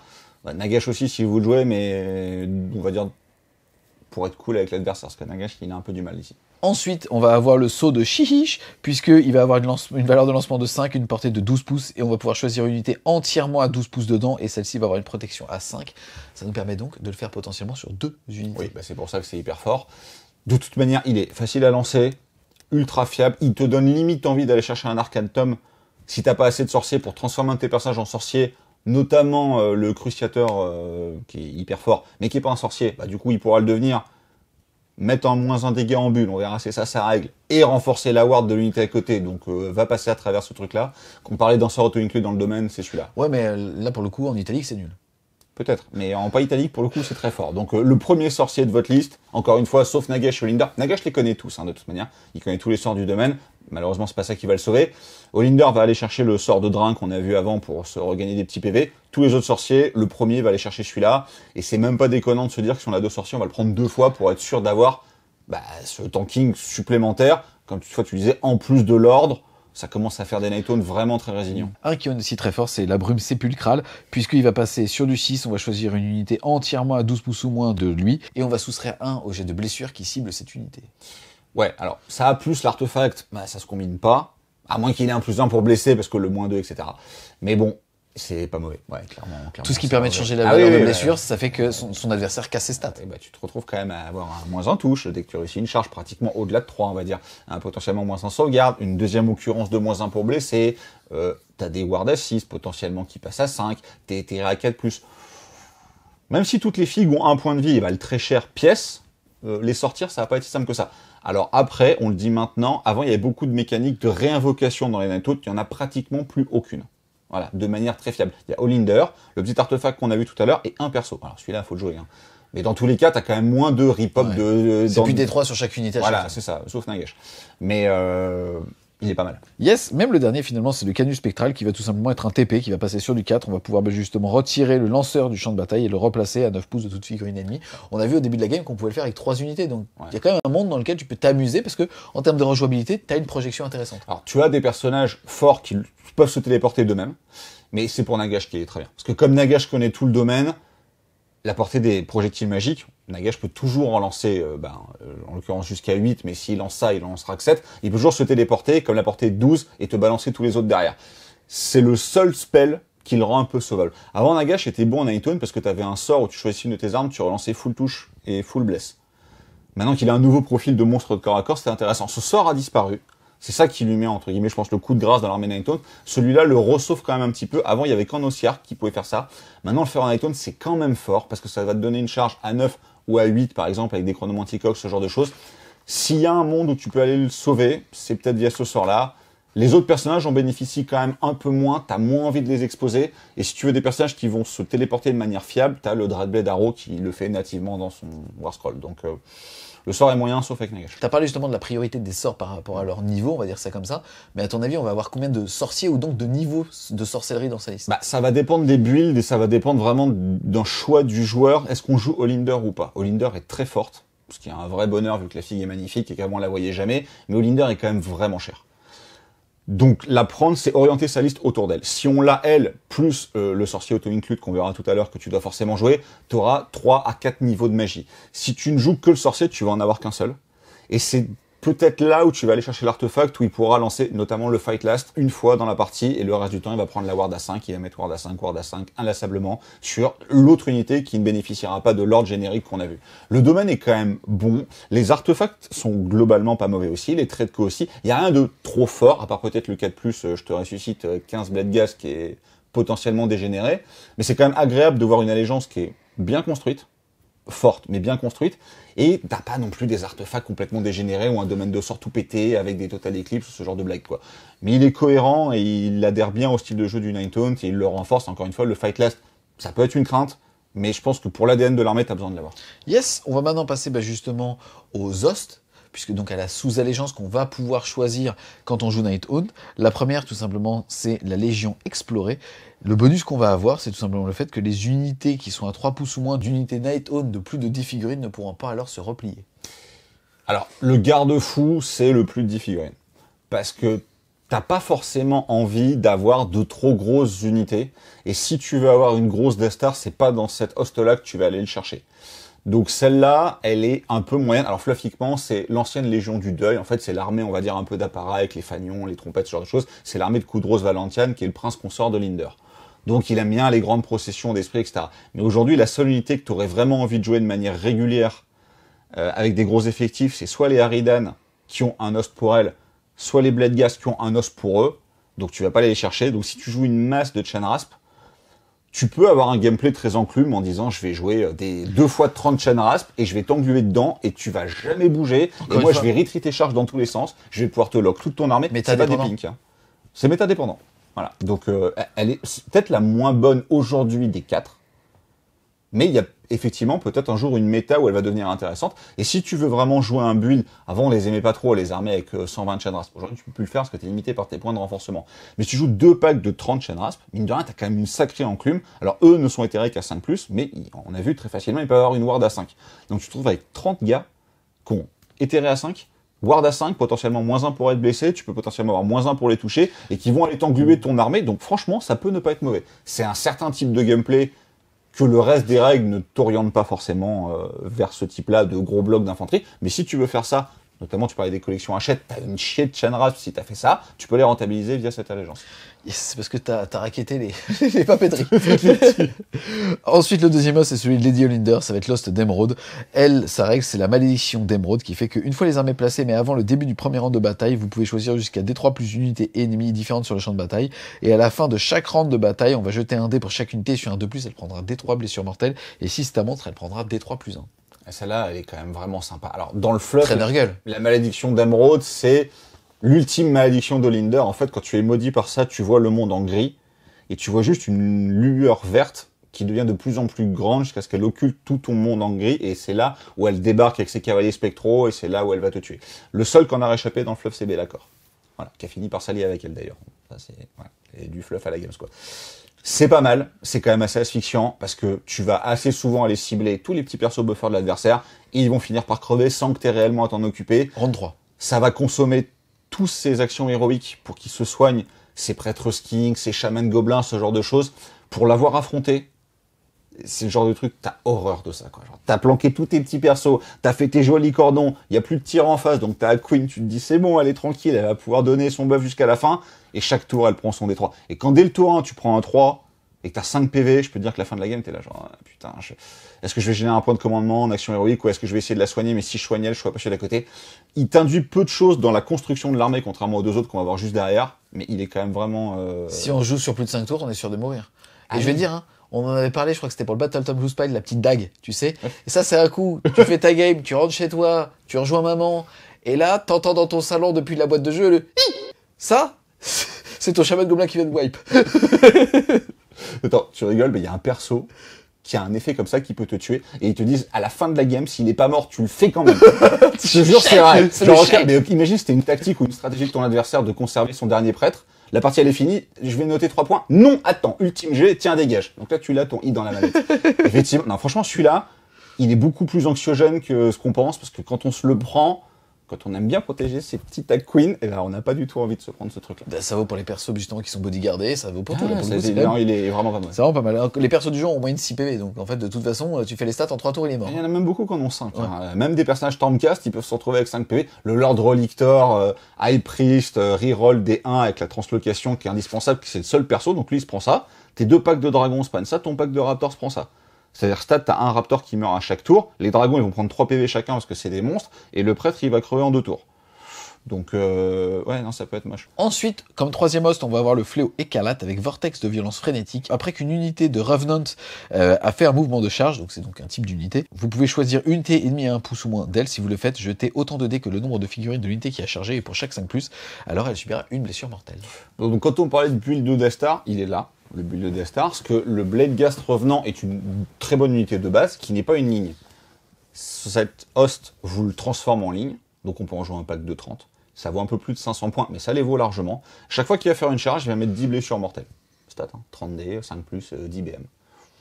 Il peut retreat et charge, il tabasse comme des sourds. Il revient sur un 4+ à 15 mecs. Et il revient sur un 4+ à 15 mecs. Donc ce build-là n'est pas le build, on va dire, classique MSU. Mais en fait, tu n'as pas besoin de faire proquer des -1 à la touche quand tu atomises que tu vas charger. Donc j'ai joué contre ça. À chaque fois que tu charges, tu prends 10 BM, ça te fait vraiment pas rigoler. Sachant que le truc retreat et charge, tu peux quasiment pas le bloquer. En plus, il vole. C'est quand même vraiment pas facile de tuer 30 PV éthérés. Alors, ils ont la ward à 5 tout le temps. Ça te fait limite un style Orok ou Master Rock, Mokrocha, ce genre de choses. Mais c'est sympa d'avoir cette possibilité-là dans une armée Nighttone pour des joueurs, on va dire, beaucoup plus agressifs. Ce build est très surprenant et pas du tout agréable à affronter. Par contre, il est très agréable à jouer. Yes. Ensuite, on va avoir tout simplement la mort de Vif Argent, artisan de mort effroyable. On ne pourra pas alors faire de jet de protection contre les blessures qui sont faites par des carangues faucheuses. Alors ça, c'est les Deathsight Aridan, hein, donc c'est les anciennes, on va dire, guérisseuses, qui ont été punies par Nagash pour avoir voulu sauver des gens et les empêcher de mourir, et donc de récupérer son dû. Donc il les a maudits, et c'est celles qu'on défaut. En fait, cette unité moissonne de dingue la Horde. Et aujourd'hui, tu te dis dans le méta, quelles sont les armées qui n'ont pas de sauvegarde, mais qui se basent sur leur ward. Tous les démons, Nurgle en tête, et l'ami Gotrek. Voilà. Et sachant que ces unités ont pas de reine, mais moissonnent de dingue en termes de volume d'attaque, tu affrontes du Nurgle, tu affrontes un Gotrek, tu affrontes une Légion du Premier Prince avec ses wards, etc., tu les défonces. Et encore une fois, ça permet aux Harridan de devenir des lignes. Donc, en solo, en fonction du méta, franchement, pourquoi pas, mais en fait, c'est en jeu équipe que cette allégeance devient hyper intéressante, parce qu'aujourd'hui, Nurgle ou Gotrek, c'est quand même des armées ou des figurines où tu te dis comment je les gère, bah avec ça, tu les gères sans aucun problème. Donc, dans le pairing du jeu équipe, cette host a aussi un intérêt qui est énorme. Et même de manière globale, si demain, on l'a déjà dit, mais on s'oriente vers de la Horde, la Caronne Faucheuse, donc la Deathsight Aridan, est très forte de base. Ignorer la Ward, ça va être encore un vrai bonus, et il faut imaginer que le miroir Nighthaunt, bon, parce que ce que n'aime pas l'éthéré, c'est la saturation. Parce que comme t'as qu'un PV, au bout d'un moment, tu vas craquer ton 4+, et tu vas mourir. Tu peux te dire, j'ai ma Ward à 5 pour sauver, bah là, tu l'auras pas. Donc en fait, elle est vraiment pas mauvaise aussi, si vous aimez les Aridan. C'était très peu populaire jusqu'à présent, la Aridan. Donc t'en voyais jamais, je pense que demain tu vas en voir beaucoup plus. T'as soulevé un point qu'on n'a pas justement vu quand on a parlé du fleuve, ce qui est super sympa, c'est que là pour le coup, chaque type d'unité était du temps de son vivant, en fait, on va dire un archétype d'humain. Soit des saints, soit t'as parlé justement là de ces personnes-là, en fait, qui étaient des soigneurs. Ouais. Et Nagash, pour se venger, comme tu l'as dit, leur a mis des faux. C'est qu'il faut imaginer que dans leur mort, ils sont hantés par le fait que s'ils se rapprochent de gens, ils leur font du mal. Et je trouve ça génial, en fait. C'est vraiment ce qui ressort de l'ADN. Quand on est, vous savez, dans les livres d'armée, on a tendance à tourner les pages en disant « Ah, attends, je vais regarder ce qu'ils disent sur cette unité. » Et là, il y a une immersion instantanée parce que ça nous parle systématiquement du vivant de cette unité. Ouais, en fait, quel est le péché le péché selon la conception un peu tordue de la justice de Nagash. Mais quel est le péché que tu as commis de ton vivant? Et en fait, c'est une malédiction qui va te poursuivre dans la mort. Et tu as tout à fait raison. En fait, elle pleure d'être obligée de moissonner les gens, mais quand elle les voit, il faut qu'elles aillent les buter. Et en plus, c'est marrant, c'est que... C'est des câlins à la base. En termes de fluff, c'est des Morians qui viennent de Shaman, donc le royaume du métal. Et en fait, ils sont pas éthérés. C'est du métal liquide. Donc en termes de peinture, tu peux quand même te retrouver avec juste une bombe de métal à dire c'est bon, mon armée elle est peinte, elle est fluff. Elle est fluff. Elle est fluff. On passe maintenant un petit peu à la partie manuelle du général, c'est-à-dire tout simplement les objectifs de grande stratégie, de tactique de bataille et ainsi de suite. On va commencer donc à la grande stratégie, puisque, on le rappelle, si jamais à la fin de la partie, vous répondez à la condition suivante que vous avez choisie, alors vous marquerez 3 points de victoire. Ça s'appelle l'étoffe des cauchemars. Le premier, c'est une âme à prendre. Avant le déploiement, mais avant le premier round de bataille qui commence, l'unité ennemie avec la plus haute caractéristique de blessure est désignée comme la cible. Si jamais on a des unités qui ont le même nombre de blessures, alors c'est le joueur Nighthaunt qui va pouvoir justement laquelle il va avoir. Et à la fin justement de la game, si cette unité a été détruite par une unité invocable, alors vous marquerez 3 points de victoire. Donc invocable, on rappelle, c'est pratiquement toi par le Kairos Noir et vos personnages. Elle me paraît pas trop compliquée à faire ça là. Donc je pense que c'est globalement 3 points que tu peux sécuriser de manière assez fiable. Mais la plupart des autres grandes stratégies génériques pourraient être sécurisées de manière tout aussi fiable en Taunt. Donc on va pas crier au scandale parce qu'ils en ont une, on va dire, innée à eux, qui est assez facile à faire. Ça va être l'unité de dragon, par exemple, parce qu'ils ont 9 PV, ça va être un gros géant, ça va être un Kragnos, ça va être le Mokrechat, aujourd'hui, ça va être le Grand Immonde, par exemple. Ça, c'est un peu plus dur, le Grand Immonde. Sauf si tu joues dans Lost, où il a pas le droit à savoir, là, ça va être facile. Elle est quand même assez sympa, et mine de rien, encore, ça rajoute au côté anxiogène où l'adversaire se dit, c'est ma figue la plus forte, parce que concrètement, celui qui a le plus de PV, c'est celui qui a le plus fort, j'ai pas envie de la trade. Voilà. Ensuite, on va avoir fuir ou laisser fuir. Quand la bataille prend fin, vous accomplissez cette grande stratégie s'il n'y a pas d'unité ennemie à 6 pouces, d'unité ennemi qui serait en train de contester un objectif. Celui-là est beaucoup plus dur. Hein, alors ma question en fait c'est plutôt, est-ce que tu penses qu'avec le gameplay on va être sur une armée qui va s'essouffler, ou au contraire on va être sur une armée où, un peu comme Nurgle, on aura encore des figurines T5? Bah ça tombe quand même vraiment très bien, donc à moins d'affronter une énorme puissance de feu ou énormément de blessures mortelles, parce qu'ils aiment pas la blessure mortelle, les Nighthaunt, je pense que tu auras encore des figurines. Tu tapes suffisamment fort pour estimer que peut-être l'adversaire en aura moins, mais en fait le truc c'est que c'est le genre de grande stratégie qui t'oblige limite à laisser l'init du T5 pour être sûr de jouer en deuxième, et de pouvoir essayer de mettre en place ce setup-là. Parce que si ton adversaire joue après toi, il va mettre n'importe quoi sur un objet et t'as perdu 3 points, donc c'est un peu cher payé, je trouve. Un qui est vraiment facile, et pour le coup, comme tu le dis, qui t'encouragerait peut-être à jouer deuxième pour clôturer la game, c'est Nourri de terreur. Quand la bataille prend fin, vous accomplissez cette grande stratégie si une ou plusieurs ennemis sur le champ de bataille sont terrifiés. On l'a vu, c'est 3 pouces, donc au corps à corps d'unité de Nighthaunt, mais on peut le faire à 6 pouces, avec justement une amélioration. Le tout petit problème, c'est la note du concepteur juste en dessous qui dit que c'est ta table rasée de l'adversaire, et ça peut arriver, tu les marques pas. Faudra lever le pied, bébé. Il faut perdre l'init du T5, enfin il faut gagner l'init du T5 pour laisser l'autre jouer d'abord, et après il faut espérer que votre unité qui va être au corps à corps ne va pas tuer sa cible ou ne va pas mourir dans la riposte. Donc mine de rien, c'est facile à voir comment faut le faire, mais en jeu, pour l'avoir testé, ça arrive quand même beaucoup moins souvent que ce qu'on pense. Donc je pense que j'irai pas la chercher ça là. D'accord.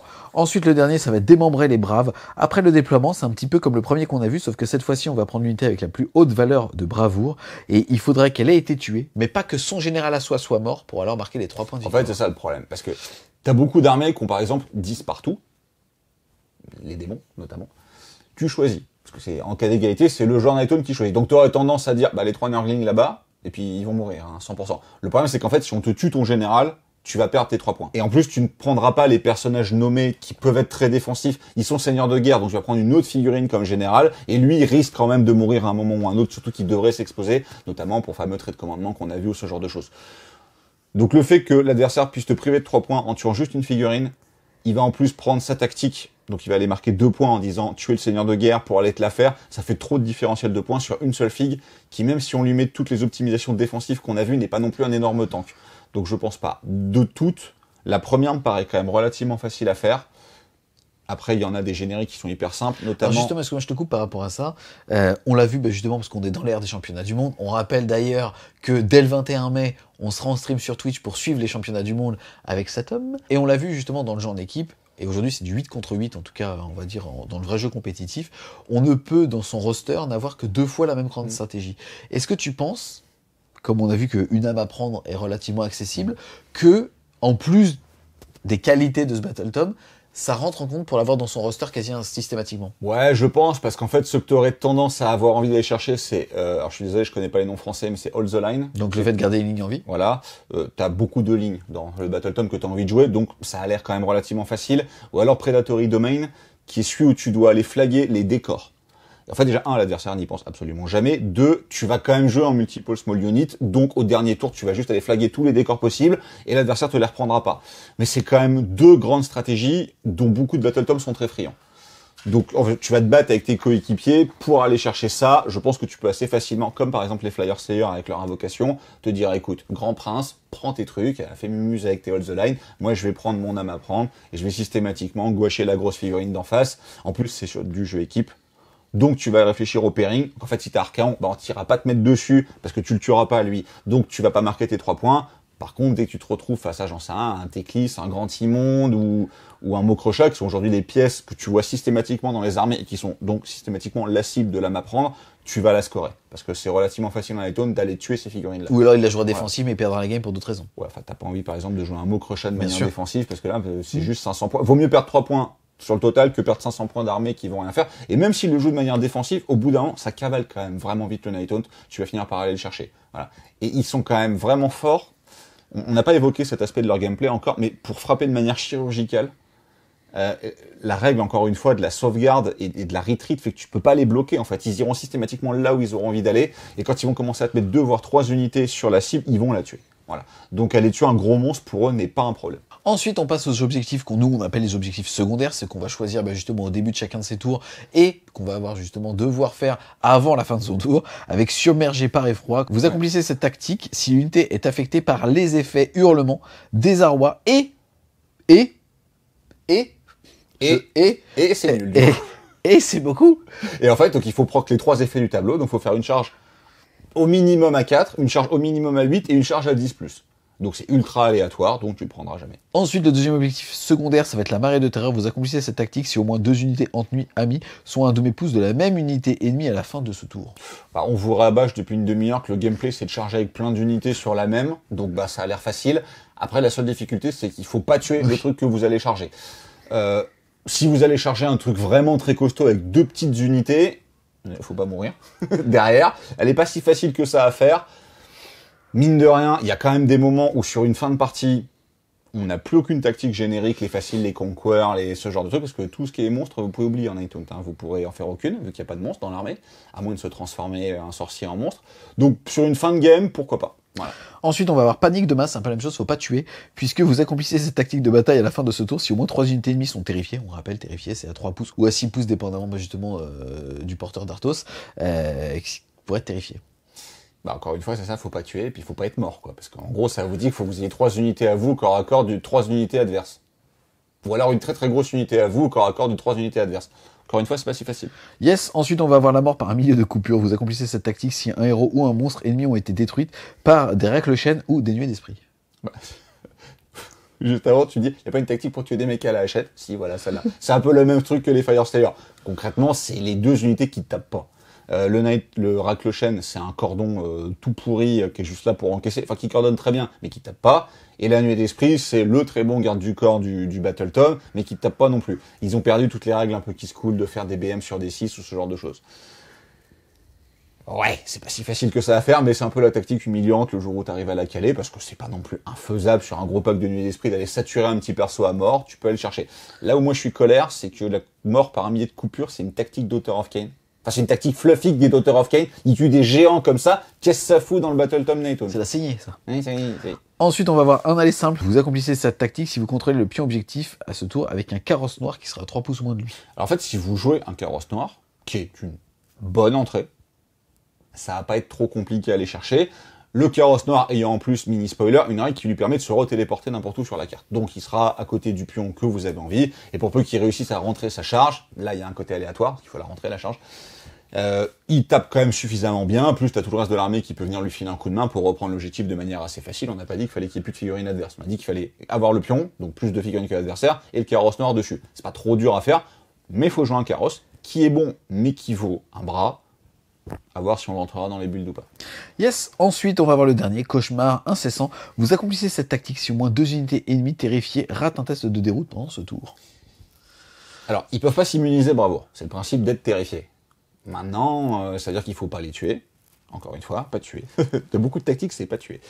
Et il faut avoir fait suffisamment de pertes. Il y a quand même une grosse valeur de bravoure dans le jeu aujourd'hui, parce qu'encore une fois, on est dans un méta assez élite. Demain, si on revient sur de la horde, on sait qu'il y a le Skaven qui va sortir, où il y a des Battle Tom comme ça, qui sont pas connus pour avoir une très très grosse bravoure, ça va sans doute être beaucoup plus facile à faire. Mais globalement, t'as pas de tactique auto-include 2 points marqués, et ça c'est plutôt quand même pas mal, parce que les tactiques génériques, ils les jouent quand même très très bien. Voilà, à part Monster Capareur. Les autres, ils les jouent vraiment bien. Donc, ils n'ont pas trop de difficultés à marquer leur scoring secondaire. On a vu qu'ils n'avaient pas trop de difficultés à marquer leur tertiaire.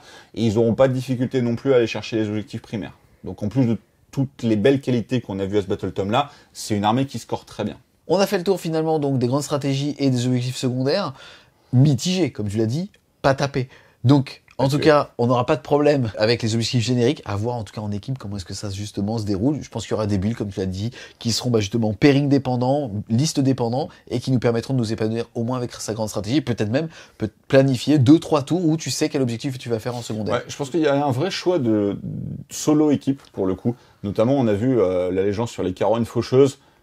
Si t'as besoin dans ton roster d'aller déverrouiller du Fire Slayer, du Nurgle, du démon, elle a une très bonne tête de vraiment bonne allégeance. Si t'as besoin d'une armée bélier, parce que je pense que l'Iron Joe, entre Daughter of Cain et ça, prend un sacré coup dans la tronche. En tout cas, le build mono cochon, il se fait éclater par ces deux Battle Tomes là. Donc, si t'as besoin d'une armée pour le remplacer, la sous-allégeance, on a vu avec le pack de 30 qui va te mettre 10 BM à l'impact et tout, il a une bonne tête aussi. Et si tu peux faire aussi des builds très polyvalents, magie basée sur Rollinder, avec de l'attrition sur le long terme, etc. Donc cette armée peut combler beaucoup de slots en équipe. Et en fonction de la création de ton roster, je pense que ce Battle Tome a sa place parce qu'il est malléable et tu peux un peu lui donner le rôle que tu as envie. Et en solo, ça va aussi beaucoup dépendre de ce que le joueur aime jouer et de sa vision de la méta. C'est-à-dire, il se dit, ma méta locale ou le tournoi, je pense que ça va jouer beaucoup ça. Je peux m'adapter avec ce Battle Tome. Par exemple, dans quelques mois, Skaven sort, je suis dans un coin, j'ai plein de joueurs Skaven, ils vont sortir des méga hordes de Skaven, je prends une allégeance avec les Carolines Faucheuses et je vais les faucher, littéralement. Donc, en fait, c'est ça qui est vraiment bien dans ce BT, c'est que t'as suffisamment d'unités et de styles de jeu différents induits par les règles pour t'adapter à la méta. Donc, comme tu disais, je pense qu'il a une vraie pérennité, parce que les Nightone t'avaient pas en V2. Ils ont tenu un mois et après ils ont disparu. Celui-là, je pense et j'espère qu'il va traverser la V3 relativement bien. Sinon, ça veut dire que le power creep va être très important et on le souhaite pas. Yes. On rentre maintenant dans le dur du Battle Tome, les amis. On va découvrir Nagash, ou en tout cas redécouvrir Nagash. Petite particularité néanmoins au niveau justement de la version française, puisqu'on l'a vu tout à l'heure, il y a eu des leaks qui sont tombés, et en tout cas en anglais il est à 955, ce qu'il coûte aujourd'hui, alors que là il est à 995. On va donc partir du postulat que c'est la traduction française, sans vraiment de raison, sur un nombre de caractères qui serait le même dépendamment de la langue, qui par plaisir lui a rajouté 40 points. Là, donc Nagash, 955 points. Je vais juste dire, j'ai eu la chance de voir la figurine studio, et je te jure, quand tu vois la figurine studio, t'as l'impression qu'elle a une âme. Et là, je vais quand même lire le fluff de Nagash, parce que le fait de l'avoir vu en vrai, Nagash, déjà il est super sympa. Ouais. Et il est bien plus beau en vrai qu'en photo. Nagash est le grand nécromancien, le seigneur suprême des morts vivants et le maître de tout ce qui trépasse.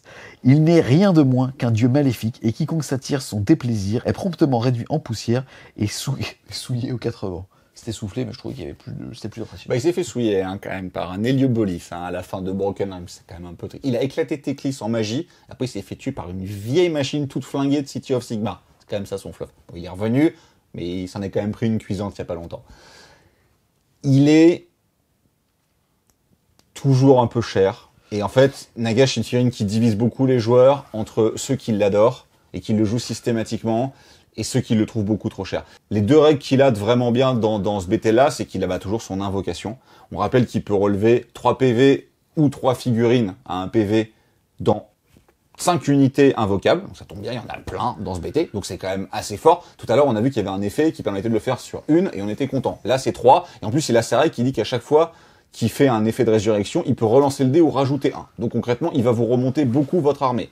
Le problème, en fait, c'est quand vous dépensez 1000 points dans un make, il n'y a rien à remonter, parce qu'à côté, t'as pas grand-chose. Et après, l'autre règle qui est vachement bien, c'est augmenter la ward de 1. En fait, lui, il transforme pas ta ward à 6 en ward à 5, il t'augmente ta ward de 1. Donc on a vu qu'il y avait déjà 2 moyens d'avoir une ward à 5, et il y a dans le BT un certain nombre d'entrées qui ont nativement une ward à 5, voire une ward à 4. Donc tu peux te retrouver avec des mecs qui ont ward à 3 ou ward à 4.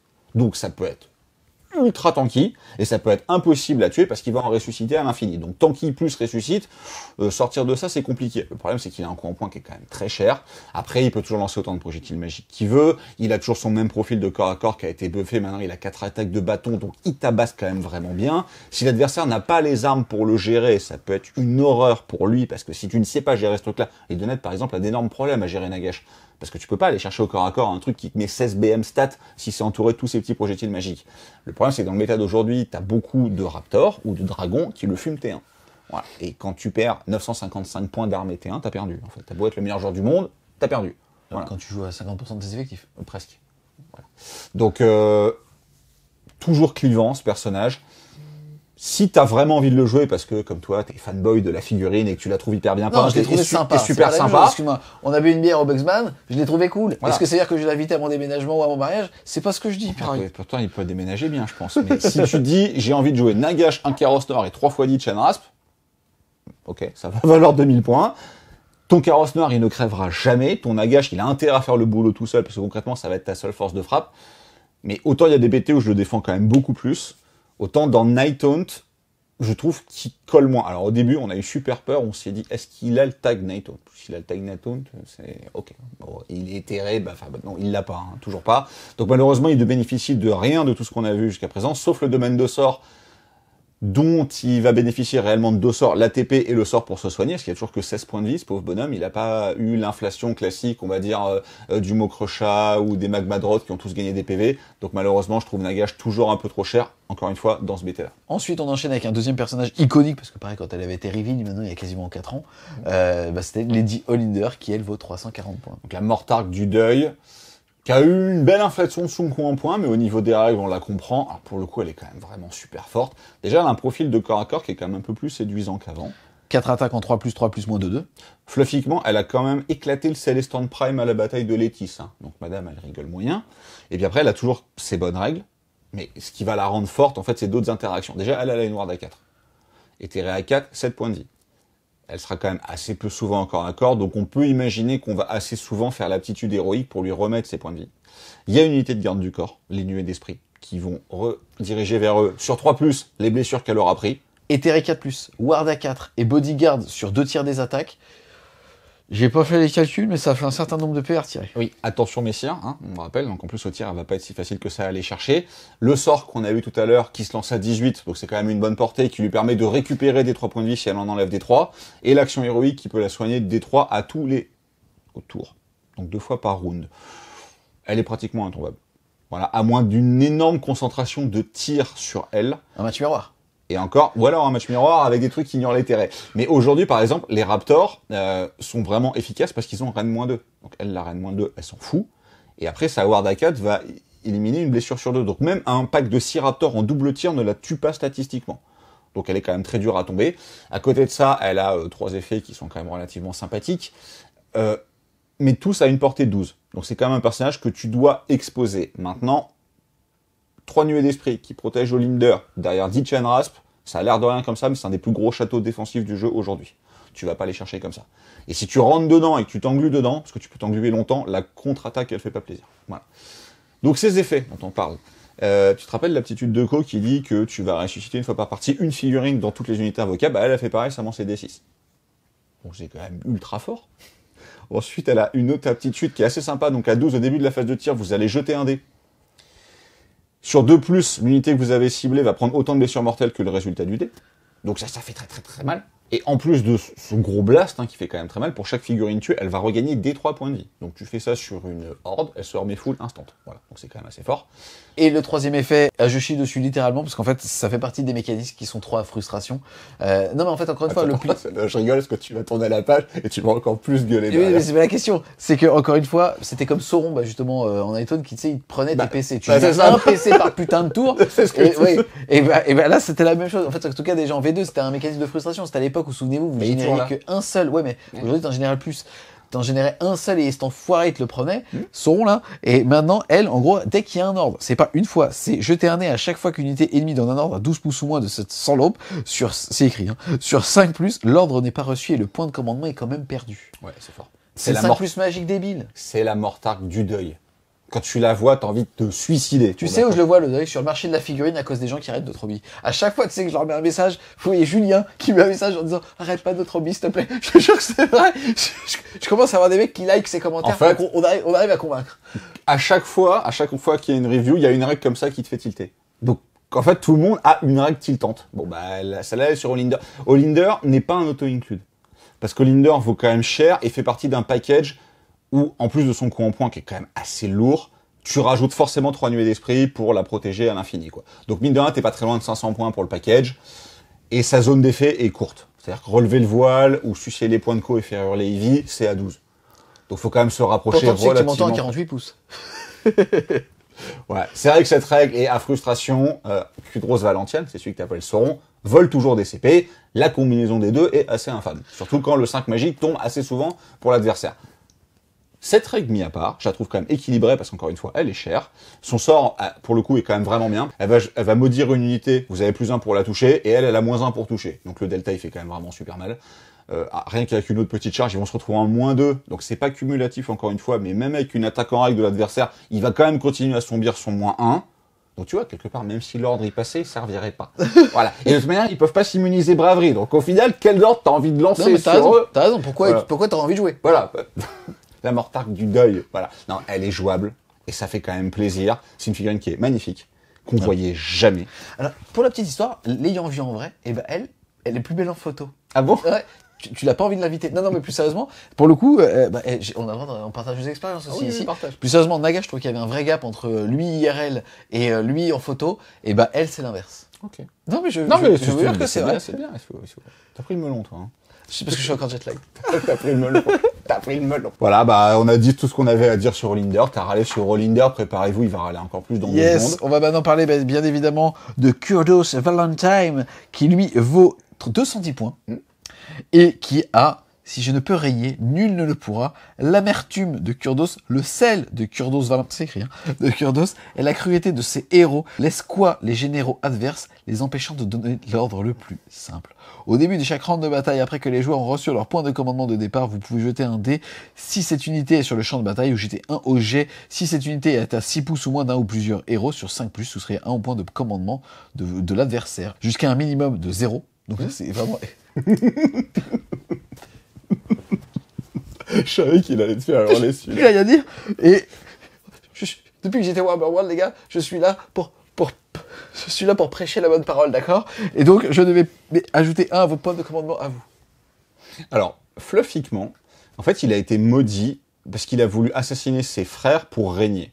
Et la malédiction de Nagash le fait s'asseoir sur un trône, comme sur la figurine, avec ses frères morts qui sont censés être ses héros, pas OS, mais AULT, et qui se foutent de lui, en proclamant que c'est une merde. Concrètement, dans le fleuve, c'est écrit comme ça. Et alors que de son vivant, il déclamait des ordres, etc. Maintenant, quand il parle, il n'y a que de la poussière qui sort de sa bouche.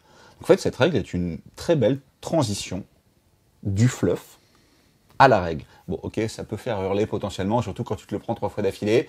À côté de ça, il meule beaucoup plus fort qu'avant, parce que maintenant il est reine -3, dégâts 3, donc il tabasse comme une mule, pour un coup en point qui est franchement très correct au vu de son châssis. Alors voilà, cette règle peut être frustrante. Combiné à Olinder, quand tu joues les deux ensemble, sachant que c'est quand même son prince consort. C'est quand même très cher aussi. Ça fait cher, mais si tu craques un peu tes bons jets de dés, tes 4+, et tes 5+, l'adversaire peut se retrouver pratiquement à jouer à moitié de ses capacités réelles, comme une Total Eclipse des Luminettes, par exemple. Donc on va pas non plus que taper sur un Nighthunt, parce qu'aujourd'hui Total Eclipse est un des effets les plus forts de tout le jeu. Effectivement, c'est fort. Après, ce que j'aime bien avec lui, c'est que maintenant il a un vrai profil de close. C'est-à-dire, avant, il ne servait à rien à part à tenter le 5+. 5 attaques en 3+, 3+, moins 3, 3. Et 6 attaques en 4+, 4+, moins 1, 1. Non mais il tabasse comme un sale. Hein. T'imagines, il rentre la moindre charge à 8, il met -1 sur un save. Il est à reine -4 le gars. 5 attaques, reine -4, dégâts 3. Il te meule la tronche quoi. Donc mine de rien, pour 210 points, il a quand même un châssis de damage dealer qui est quand même très sexy, avec pour moi une règle un peu kiss cool. Avant, il n'avait que la règle kiss cool. Aujourd'hui, il a un vrai body et la règle kiss cool est un gros bonus ou grosse source de frustration dépendamment de là où tu te places. Donc lui, il a sa place. Pour le coup, je l'ai testé, je l'ai affronté contre un adversaire qui a beaucoup fait de 5+, donc c'était chiant. Effectivement, pour le coup. Mais bon, si tu veux le tuer, tu peux aller le tuer, etc. Mais il meule bien. C'est plus une grosse menace de close qu'à cet effet-là. Yes. Voilà. On va penser ensuite à une figurine qui a fait énormément de bruit justement quand il a été montré lors des derniers reveals. C'est l'Olroak, le naufrageur. Il vaut 175 points. Et alors, qu'est-ce qu'il fait? Alors, au niveau de son fluff, ce charmant gars, en fait, vivait dans une région un peu pourrie des royaumes mortels, dans un espèce de petit village. Et à Lille. Je plaisante, ok? Je plaisante. J'aurais pu dire Roubaix, j'aurais pu dire n'importe quelle autre ville. Voilà, Tourcoing. Voilà. Dans la même région. Ah, dans la même région. Mais pas forcément cette ville-là. Et en fait, donc ce gars-là racontait des histoires d'une terre promise et se faisait payer pour trimballer les gens, en fait, vers la terre promise. Et en fait, arrivé au milieu de l'eau, donc c'était une mer caustique, hein. Au milieu de l'eau, il les balançait à la flotte pour que les mecs crèvent.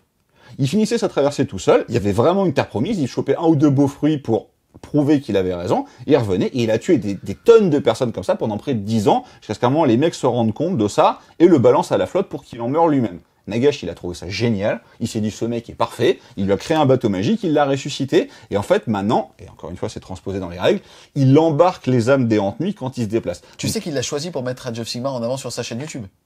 Cool. Donc ce Je gars... précise que ça n'a rien à voir avec toute similarité qu'on pourrait trouver sur la chaîne. Donc, tu t'es comparé à Nagash là. Et tu m'as comparé à ce mec-là. Je me suis pas tellement comparé à Nagash, je t'ai surtout comparé à ce mec-là. Super, ok. Donc ce mec-là, il est génial, ce mec-là. Qu'est-ce qu'il fait, ce mec-là? En fait, il va se donner un ordre à lui-même, et à une autre unité Ninetaunt, il va se téléporter à 9 de l'adversaire, et il va téléporter l'unité Ninetaunt à 12 de lui et à 9 de l'adversaire. C'est quand même vraiment sympa. 175 points pour cette option de mobilité, plus les 3 unités qu'on TP de début de la game, qu'on pourra faire après, pour aller choper un objectif qu'on ne contrôlait pas, par exemple. En tout cas, il y a quand même vachement de choses à faire. Il a une... Alors, j'aurais pas tendance à le mettre dans la catégorie des 3 auto-includes génériques, mais il a quand même une vraie bonne tronche, parce que je pense que t'as quand même vraiment envie de l'avoir celui-là, parce qu'encore une fois, surtout si t'as pas de carrosse noire, qui a cette même règle d'auto-téléportation, il te donne une vraie projection. En plus, c'est une nouveauté de figurine. Non, la figurine est magnifique. C'est les gens qui jouent Nighthawk, ils ont le même gameplay depuis super longtemps, donc là c'est super frais. Et ils vont avoir envie d'acheter cette petite figurine, c'est cool. Elle est belle, elle bâche quand même pas si mal, parce que son autre règle spéciale, c'est que quand il charge sur 2+, il met des 3 BM. Et après il va faire 4 attaques en 3+, 3+, moins 2D3. Et il va gagner des 3 attaques. Donc mine de rien, comme ses attaques sont quand même pas mauvaises, t'es quand même content de le prendre pour, encore une fois, t'as dit 175 points. Il a un bon châssis, il a un bon tanking, il tape correctement, il offre des bonnes projections de mouvement. C'est un bon héros, bien costé, je le trouve pas mal, et comme la figurine est folle, je pense qu'on le verra. On enchaîne ensuite avec Rekinor, le sombre chante, qui lui vaut 190 points. Alors, en termes de fluff, ce gars-là était un roi sorcier gentil, qui a eu envie de faire des études sur, on va dire, la mort, pour protéger son peuple des vicissitudes de la vieillesse et de la mort. Donc Nagash est venu littéralement l'étrangler dans son sommeil et l'a transformé en spectre faucheur qui bute des gens. Voilà, ça c'est Nagash, il est cool. D'habitude, je veux être lui. Tu veux plus être lui. D'habitude, j'aime pas ses profils hybride sorcier brawler, mais en fait, ce qui est bien avec lui, c'est que son côté sorcier renforce son côté dommage dealer. Parce que mine de rien, il a un sort qui met des 3 BM et s'il tue une figurine avec, il remet des 3 BM. Donc c'est un sort qui fait mal. Et il a la possibilité de mettre un PV, enfin une blessure mortelle à une unité pour se donner +1 pour lancer le sort, ou comme d'habitude de se la mettre à lui-même pour se donner +3. Donc le sort est ultra fiable, il tape quand même vraiment très correctement, il peut relancer ses jets de touche et ses jets de blesse, avec des bonnes rènes, des bons dégâts, il est mobile, il vaut moins de 200 points, voilà, je pense que c'est un bon, soit unité satellite qui va aller sur le côté, soit chasseur, même si c'est un peu cher pour la chasse, et que je pense qu'on a des unités qui le font plus dans le Battle Tom, il est cohérent au niveau de son coup en point, et c'est bien de le voir. C'est un kit en plus easy to build, donc c'est en général un des kits qui est les moins chers, voilà, qui est facile à assembler, qui est relativement simple à peindre aussi. Franchement, si vous l'avez, vous pouvez le jouer, il est loin d'être déconnant, quoi. Tu viens de donner un conseil de modélisme, là? Ok, donc moi je vais parler stratégie. Je vais parler de Scriptor Mortis, qui vaut 155 points. Ce qui est, on va pas se mentir, quelque chose comme 40 points de moins que Rekinor. D'accord? Qui est quelque chose, les amis, comme 4 fois inférieur à Nagash. J'ai bossé. Qu'est-ce que tu peux nous dire sur le Scriptor? Plus sérieusement, il a un mécanisme de verdict qui est assez stylé. Ouais. Après, voilà, quoi. Ouais, alors en fait, le problème, c'est qu'il est trop cher et qu'il est hyper aléatoire. Concrètement, ce qu'il fait, c'est qu'il va juger une âme. Au début d'un round, donc il ne peut juger qu'une âme à la fois.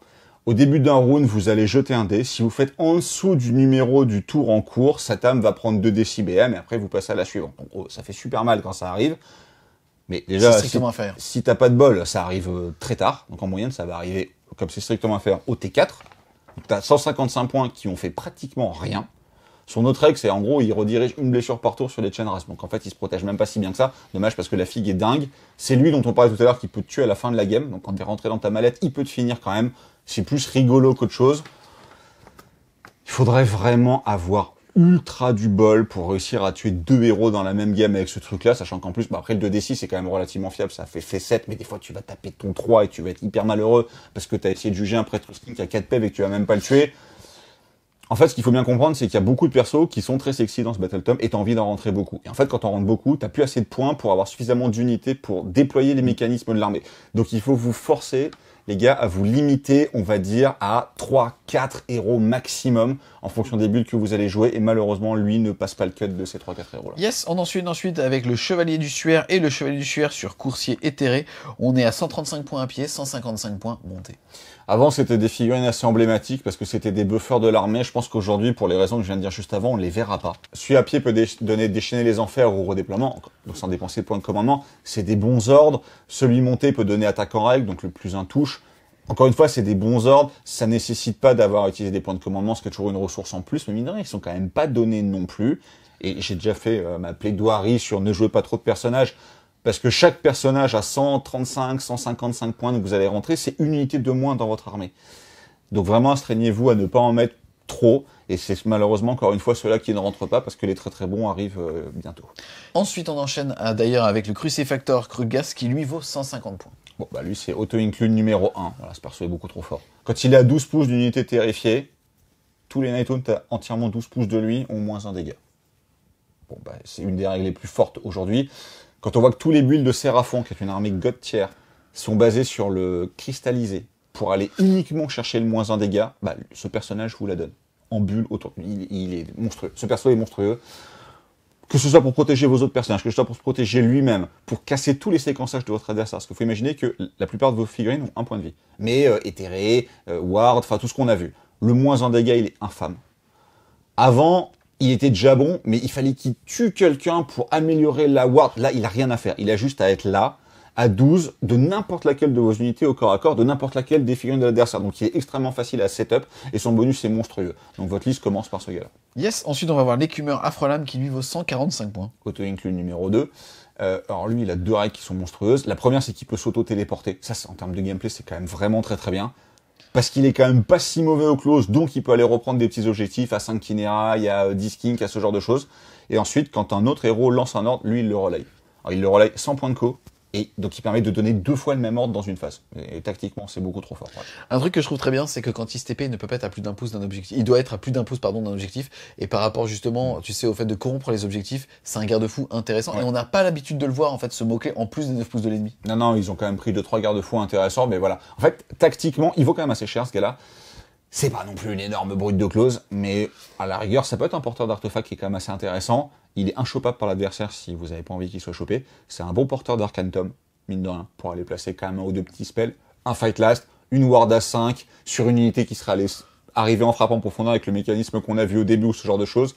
Et le fait de relayer des ordres, en termes de latitude stratégique, c'est génial. Donc voilà, celui-là, il est très très bien. Yes, ensuite on va avoir le Seigneur Bourreau à 140 points.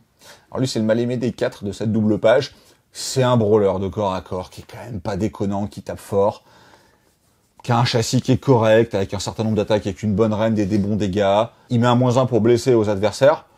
C'est pas mal ça. C'est quand même pas mal. Il mine de rien, donc il met -1 pour blesser, il va réussir une charge. Mettons qu'il fasse pas 3, il va leur mettre -1 pour toucher. Donc mine de rien, il tank quand même pas si mal et il meule correctement. Voilà. Donc en soi, il est bien.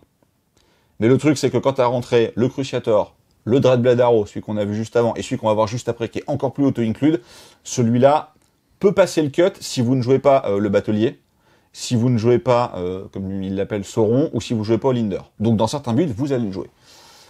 Mais dans la plupart des builds, vous rentrerez un de ces 3 autres personnages avant, et je pense que Lyon le verra moins, mais si vous décidez de le rentrer, il est très bien costé, il fera le boulot, etc. C'est juste que je pense que pour le même coup en point, on peut rentrer une tranche complète, soit de Harridan, soit de Bloodghast, et ils sont meilleurs.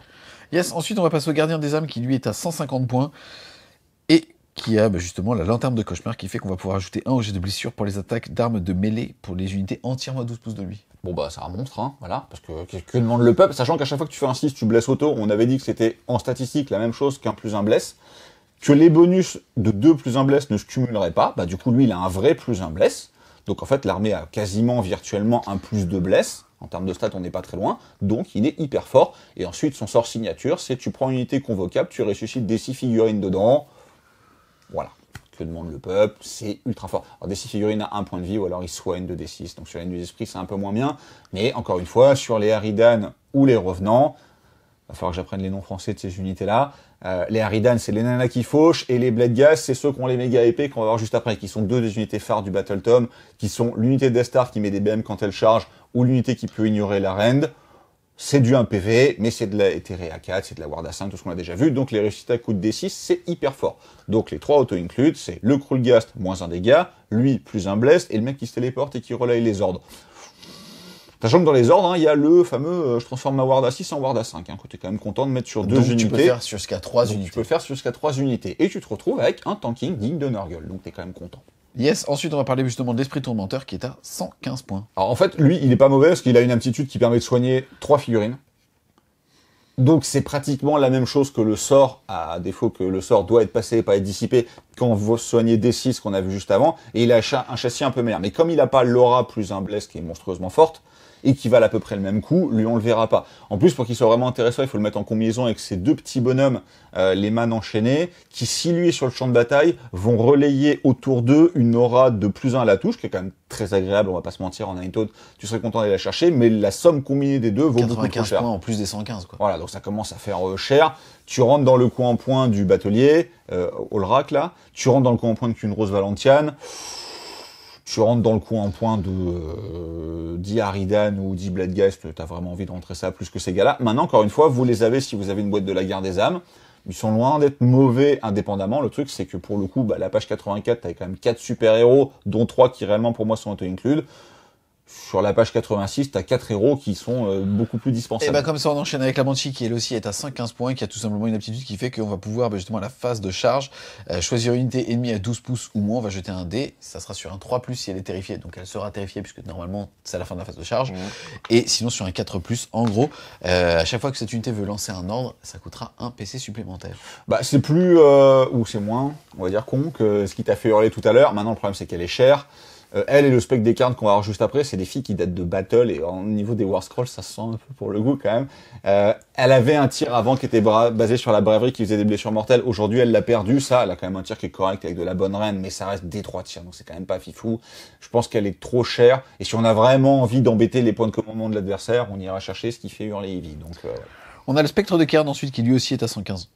Alors l'avantage de ce gars-là, c'est que je pense que dans la méta qui va se dessiner dans le futur, il peut être très fort parce qu'en fait il a un peu la même queue que Karazai ou Krondys. Alors lui c'est qu'à 2 pouces, parce qu'il a une petite faux, mais il va avoir autant d'attaques que de figurines à portée. Mine de rien, il a un tout petit socle, il se faufile très bien, donc il peut rentrer dans les hordes. 115 c'est pas si cher que ça. Et il peut rentrer dans des hordes et leur mettre par exemple sur une charge à 8 -1 à la sauvegarde, sachant qu'il a une bonne reine native. Je pense que ça va être un très bon faucheur de horde. Et si effectivement demain le méta se dirige plus vers la horde, c'est une option que le Battletome va avoir, et c'est le seul qui gère vraiment bien la horde des personnages qu'on a vus, parce que les unités, il y en a qui le font mieux. Donc honnêtement, pourquoi pas. Aujourd'hui, je pense qu'il a pas trop sa place dans une liste, parce qu'encore une fois, t'as pas les points pour rentrer tous les personnages que tu auras envie de rentrer. Mais demain, why not? On passe maintenant aux lignes, puisqu'on va parler justement des faucheurs morts de l'âme qui sont jouables à minimum par 10 à 160 points, ils sont lignes, donc on peut, comme tu disais tout à l'heure, les monter à 30, tout comme pour le coup les Racleshènes qui eux vont être à 110 points, mais avec un profil complètement différent, c'est pas du tout les mêmes utilités. Alors les Grimghast Reapers, qui maintenant s'appellent donc les faucheurs Morneman, je vais dire Grimghast, c'était l'ancienne unité star du Battletome, qui ont été usés, voire abusés dans les légions de Nagash, parce qu'ils étaient invocables, on pouvait les ressusciter, etc. Et je pense qu'aujourd'hui, c'est l'unité qui va se retrouver le cul entre 2 chaises. C'est-à-dire que si vous voulez une ligne pas chère pour avoir du cordon, vous allez quand même aller chercher les Racleshènes à 110 points, parce que ça reste la ligne générique la moins chère du Battletome, qui n'a qu'une éthérée à 5+, mais qui peut quand même avoir une ward à 5, qui est pas là pour taper, même s'ils ont un petit bonus. Mais c'est le PV le moins cher du Battletome, même si ça reste pas donné, c'est le PV moins cher. Donc c'est le meilleur cordon. En plus, ils sont sur socle de 25, donc ils coordonnent vachement mieux que les Grimghast qui sont sur socle de 32. Et si vous voulez une unité de choc pour aller taper, et les Bladghast et les Aridan sont nettement meilleurs et deviennent chacun des lignes dans leur allégeance qui leur est consacrée. Donc t'as même pas, on va dire, le côté, eux c'est des lignes génériques, tu peux les monter à 30, les autres aussi tu pourras. Pour un point qui est pas tellement au-dessus, pour des unités qui sont nettement meilleures en termes de stats purs. Donc les Reapers, ça c'est assez classique à la game, ça. C'est-à-dire que l'ancienne unité phare, elle devient pas bonne. C'est pas que l'unité soit mauvaise en soi, parce que le champion tabasse un peu plus fort, t'as quand même des bonus quand les figurines en face sont nombreuses, etc. Mais les 2 autres qu'on va voir derrière sont au-dessus. En fait, tout ce que tu as à faire, c'est finalement transformer la faux en épée, et tu la transformes parce que c'est le même skin en Revenant qui, eux, justement, sont des lignes aussi dans la bonne sous-allégeance. Eux, pour le coup, coûtent 15 points supplémentaires, donc sont à 17 points ennemis. Ouais, au lieu de 16. Mais ils ont une attaque en plus. Quand ils chargent, ils sont à 3 attaques en 3+, 3+, -1, 1. Voilà, alors que les autres sont 4+, mine de rien, c'est quand même chiant de l'air le plus 1 pour toucher. Parce que ça veut dire que eux, sur un attaquant règle, vont passer systématiquement en 2+. Et même s'ils se faisaient rare, alors aujourd'hui, tu peux te prémunir avec le bataillon générique Hunter of the Heartland, mais demain, il va peut-être disparaître celui-là. Donc rester à 3+ par rapport à 4+, ça va quand même beaucoup changer les choses en termes de dégâts. Et les Bloodghast revenants ne triguent leur bonus que quand ils chargent. Mais encore une fois, on rappelle qu'ils peuvent désengager, charger. Donc, un tour sur 2, ils auront 3 attaques, sur du 3+, en reine -1. En plus, avoir plus d'attaques, c'est con ce que je veux dire, mais veut dire plus de 6, donc plus de blessures automatiques. Donc ils saturent mieux, ils ont quand même de la reine -1. Et donc plus d'attrition. Et donc voilà. Et dès qu'ils vont réussir une charge à 8 ou plus, ils vont te mettre un autre -1. Fallait pas parler modélisme, je sors ma science. Ils vont te mettre un autre -1 à la sauvegarde. Et quand t'as 3 attaques en 2+ potentiel, avec des blessures au quiproque automatique, assez facilement 2+ pour blesser, parce qu'on a vu le héros qui te rajoute un +1 pour blesser en bulle. Tu peux te retrouver en 2+, reine -1. Je suis désolé, je suis un peu long, mais ça arrive là. Et c'est eux qui partent de te mettre 10 BM quand ils chargent. Donc, ils sont pas très loin de sécher un méga gargante en charge. Voilà. Désolé, ça a été long, mais cette unité tabasse. Et le pack renforcé vaut à peine plus de 500 points. Il les vaut très très largement. Ensuite, on va parler justement d'une nouveauté qui a été montrée dans la boîte avec les 2 armées, de gardes du trône Veul. Eux, pour le coup, je les aime pas parce que c'est justement les gardes du corps de Sauron. Mais ils sont jouables à partir de 5, ce sont des lignes quand on les joue avec Sauron, et c'est 115 points par tranche de 5 figurines. C'est donc l'unité d'arbalétrier, on va dire, qui a été justement montrée par Game Workshop il y a quelques mois. Ouais, alors là, on peut pas les accuser de faire du forcing pour vendre leurs nouvelles unités, hein, parce que c'est quand même pas si fou. 2 tirs en 4+, -1. Hein. Alors en fait, ce qui est marrant, c'est qu'ils peuvent tirer sans ligne de vue et qu'ils ignorent les effets découverts. Mais ils tirent à 12 pouces. Ils tirent à 12, mais ils peuvent faire pas 9, que ce soit parce qu'ils ont été mis en réserve au début de la bataille, parmi les 3 unités, si vous avez vraiment envie de tenter de les sauver, ou parce que le petit batelier a décidé de les embarquer eux. Alors honnêtement, on les a testés dans la Légion de Kudros, donc la toute première, celle où il faut en plus des unités de 10 figurines pour qu'il y ait un effet, c'est des lignes. Donc ça vous fait des lignes qui sont pratiquement au même prix que les Chain Rasp et qui sont un tout petit peu plus létales à distance. Mais concrètement, il faut se dire que 5 mecs, ça va faire 2 blessures. Parce que c'est 4+. Hein. Donc 2 blessures, t'as beau tirer sans ligne de vue et t'as beau ignorer le couvert, tu vas tuer concrètement rien du tout. Et ils ont qu'un seul PV chacun. Bon, je les trouve malheureusement un peu chers. Quand ils avaient été liqués dans la boîte, ils étaient à 90. On les avait testés à ce prix-là et on les avait pas sauvés. Et quand on a eu Battletome, on les a vus à 115. Donc là, j'ai vraiment du mal à essayer d'en faire un truc. On passe ensuite aux rôdeurs Astepectre qui, eux, sont jouables par 4 à 105 points et ils peuvent devenir dignes quand on les joue justement dans la bonne sous-allégeance. Le problème, c'est 105 points, 4 pitous, 4 1 PV chacun. Alors, en fait, là où ils sont rigolos, c'est qu'ils vont désigner une proie, parce qu'au niveau du fleuve, c'est d'anciens meurtriers sanguinaires. Ils sont là pour tuer un gars, et concrètement, leur musicien leur donne +1 à la charge, et s'ils s'approchent de l'unité désignée, ils ont +3 à la charge. Donc les gars chargent à +4. Encore une fois, on rappelle que les effets du tableau ne proquent pas sur du modifié, mais mine de rien, ça pourrait être une bonne unité de chasse pour aller sniper un truc, s'ils n'avaient pas un PV et une attaque, quoi. Parce que concrètement, ils sont quand même vraiment pas bons. Alors, pourquoi ils sont par 4 effectifs ultra bâtards? C'est parce que c'est un kit easy to build, et du coup, eux sont pas sauvables. Malheureusement, c'est un peu le cas des Banshees qu'on verra après. Là, on va parler en tout cas des Nuées d'Esprit, on en a parlé un petit peu tout à l'heure, elles sont jouables par 3 à 125 points, et surtout, elles sont attirées par la guerre. C'est cette fameuse règle de garde du corps dont tu as parlé justement tout à l'heure. Alors, il y a les garde-fous de dire que quand ils redirigent des blessures, c'est à la place d'une ward, et ils peuvent pas ward eux-mêmes. Donc tu évites le je te filtre avec ma ward, et puis je redirige sur 3+, et puis je refiltre à la ward, etc., etc. Mais mine de rien, c'est pas si cher. C'est convocable, donc ça se ressuscite bien, et c'est 3 points de vie en plus. Donc par exemple, sur Rollinder, c'est 9 PV supplémentaires. Voilà, donc non, mais c'est quand même vraiment bien. Mine de rien, c'est 6 attaques par tête de pipe, donc c'est quand même 18 pains.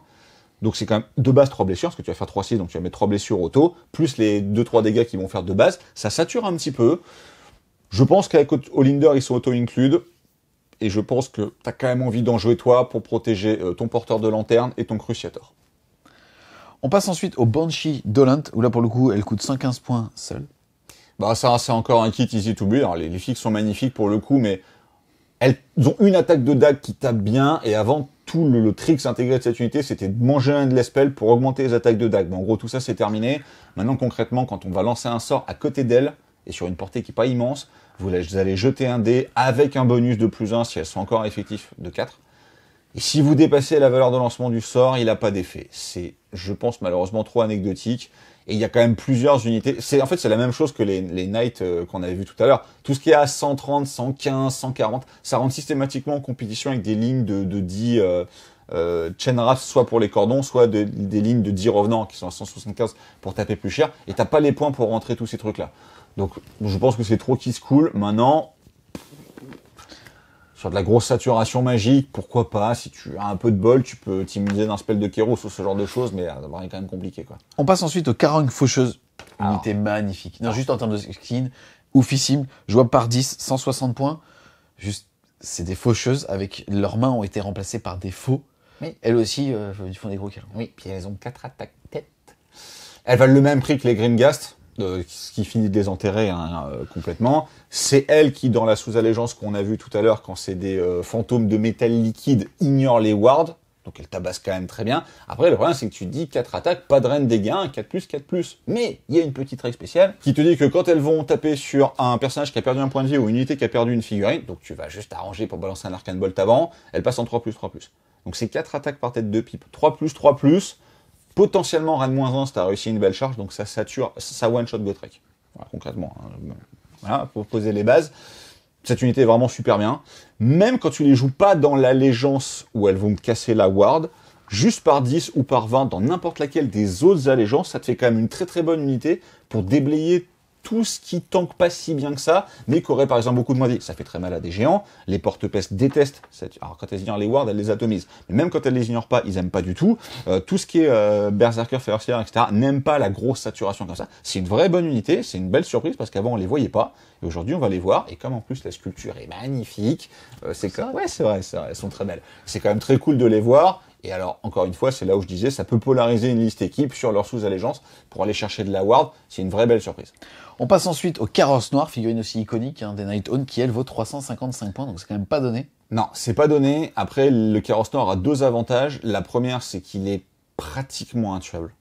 C'est-à-dire que concrètement, en fait, vous allez poser un dé à côté de lui. Chaque fois qu'une figurine va mourir, donc on a vu que ça allait crever quand même, une figurine ennemie, ou fuir, vous allez incrémenter le dé jusqu'à un maximum de 6. À partir du moment où les dés sur 5 ou 6, donc au bout de 5 figurines qui ont fui ou qui ont été tuées à 12 pouces de lui, il récupère une ward à 4, sachant qu'il a nativement une ward à 5. Donc le truc a 12 PV, ward à 4, assez souvent, et potentiellement ward à 5. Et quand le dé monte sur un 6, vous pouvez lâcher, et toute petite doléance, c'est sur un 2+, et c'est dommage de se priver de sa ward à 4 pour un effet où tu peux faire 1, pour mettre 3 D3 BM. Donc ça fait quand même vraiment mal. À côté de ça, il a pas un profil qui sur le papier est monstrueux, mais il a une tétrachier d'attaque. Donc il peut faire beaucoup de 6. Et pour blesser auto, et mine de rien, il peut mettre des -1 pour être touché ou des -1 à la save. Donc il sature quand même vraiment pas mal, et il a une auto TP. Voilà, c'est-à-dire qu'il peut se téléporter tout seul, à 9 pouces de l'adversaire, donc il est cher. C'est pour ça qu'il n'est pas si évident que ça à rentrer dans les builds, mais c'est une unité qui est très mobile, qui mine de rien est pratiquement indépendante, qui est un totem, donc qui peut donner des ordres à 18, qui se débrouille très bien tout seul et qui est virtuellement intuable. Donc j'aime bien cette unité, maintenant elle est quand même relativement chère, la figue est folle pour le coup, donc c'est un vrai choix. C'est un vrai choix, je pense pas évident à faire parce que tu vas le rentrer à la place de 20 de n'importe laquelle des 2 unités d'infanterie vraiment très bonnes qu'on a vues, mais dans des builds on va dire un peu plus tanky, basés sur All-Inder ou ce genre de choses, où tu pourras avoir besoin d'une unité enclume pour aller un peu enfoncer l'adversaire, je pense qu'il a sa place. Donc on s'attendait à un truc qui allait augmenter l'invocation sur les choses qu'il faisait avant. La réinvocation a quasiment disparu de ce Battle Tome-là. Mais mine de rien, tu te retrouves avec un truc très dur à tuer qui tape mieux que ce qu'il a l'air de faire parce que toutes les règles ça mettent bien avec lui. Bonne entrée. Yes, on passe ensuite à ta chouchoute, c'est-à-dire la Reine des Ronces qui vaut 280 points et qui vient justement d'une cité sous la cité. Alors, elle vient de Shadespire et pour une fois, ils ont fait un truc intelligent. C'est-à-dire que tous les guignols qu'elle a autour d'elle, ils se sont dit c'est quand même des guignols un peu héros. Donc déjà, ils leur ont mis une règle de garde du corps. Enfin, ils leur ont mis 2 PV. Ils ont 3 attaques chacun et ils sont 6. Donc mine de rien, tu te retrouves avec 18 pains, 12 PV de garde du corps pour protéger donc la fameuse Reine des Ronces. Donc tu te dis, chouette, qu'est-ce qu'elle fait la Reine des Ronces? Elle pique. Elle a un sort unique. Je précise qu'il est plus d'1h30 du matin. Oui, voilà, je précise qu'on tourne hyper tard. C'est thématique avec le Nighthunt, mais ça fait pas plaisir. Elle a un sort unique, Mais le problème, c'est donc il y a un effet qui divise le mouvement par 2, mais le problème c'est qu'il est aléatoire et qu'il dépend d'un GD et que c'est malheureusement ça qui va être dur. Et elle vaut 285 points, mais on note l'effort qui a été fait parce que c'est les meilleurs chain rasp de tout le jeu. On passe ensuite à la dernière ligne, c'est tout simplement les sorciers spectres qui sont jouables par 5 à 160 points. Donc c'est une unité qui a vu son War Scroll quand même relativement modifié. Et avant, c'est ceux qui faisaient des blessures mortelles en passant au-dessus des unités. Aujourd'hui, ils vont te mettre D3 BM sur 2+ à la charge. C'est plus ou moins la même chose. Et leur règle un peu qui se coule, c'est qu'ils peuvent doubler leur mouvement. Donc au début, tu te dis youpi. Et en fait, ils peuvent pas charger derrière. Donc en fait, tu te dis pas youpi du tout. Et en fait, c'est une unité certes volante, certes très mobile, mais t'en as pas besoin dans cette armée-là. Et si tu veux une unité de harcèlement qui va retraite et charger à chaque tour, bah t'en as quand même tellement qui sont meilleurs. Et encore une fois, t'as pas les points pour tout mettre, parce que mine de rien, tout vaut quand même relativement cher. Et le fait qu'ils aient 2 PF, c'est limite un désavantage, parce qu'ils sont moins facilement réinvocables avec le sort qui t'en relève un des 6 sur le perso que tu auras forcément. Donc cette unité que j'aimais beaucoup avant, me paraît un peu plus difficile à sauver. Alors, en jouer 5 pour faire un énorme mouvement sur le côté en longeant un des bords, et pour aller menacer des reprises d'objets de l'adversaire, ou menacer ses unités gardiens de but, ça se fait carrément. Voilà. Mais en fait, le truc, c'est que tu as 3 unités dans ton armée qui vont se mettre en fait, et qui vont arriver de toute manière derrière l'adversaire si tu as envie. Donc ils sont plus difficiles à rentrer, mais en soi, si tu as les points, vaut mieux rentrer par exemple, qu'un énième personnage type Knight of Shroud ou ce genre de truc qu'on n'arrivait pas trop à sauver, Spectre des Cairns ou Banshee. Voilà. Ils ont quand même leur place. Bah tu vois, moi au contraire, je les vois plutôt comme des unités type Harlequin à 40k, où en fait, en gros, tu veux me laisser le tour 1, pas de souci, t'es enfermé chez toi. Ça peut bloquer le mec chez lui. C'est 160 points, c'est ce qu'on avait dit sur la cavalerie luminette, bon on a testé. On a d'autres utilités, et encore une fois, comme tout coûte cher, bah, on a envie de mettre d'autres choses. Mais encore une fois, à 160 points, là, ils rentrent, c'est une ligne. Donc en fait, ils rentrent en comparaison avec justement les autres lignes qu'on aurait pu voir, et je pense que leur utilité de faire 24 pouces, tu l'as dit tout à l'heure, on ne sera jamais en une pause en Nightone, parce que de toute façon, ça ne rentre pas. Et donc, en fait, disons qu'on aura des armées où parfois on ne pourra pas commencer.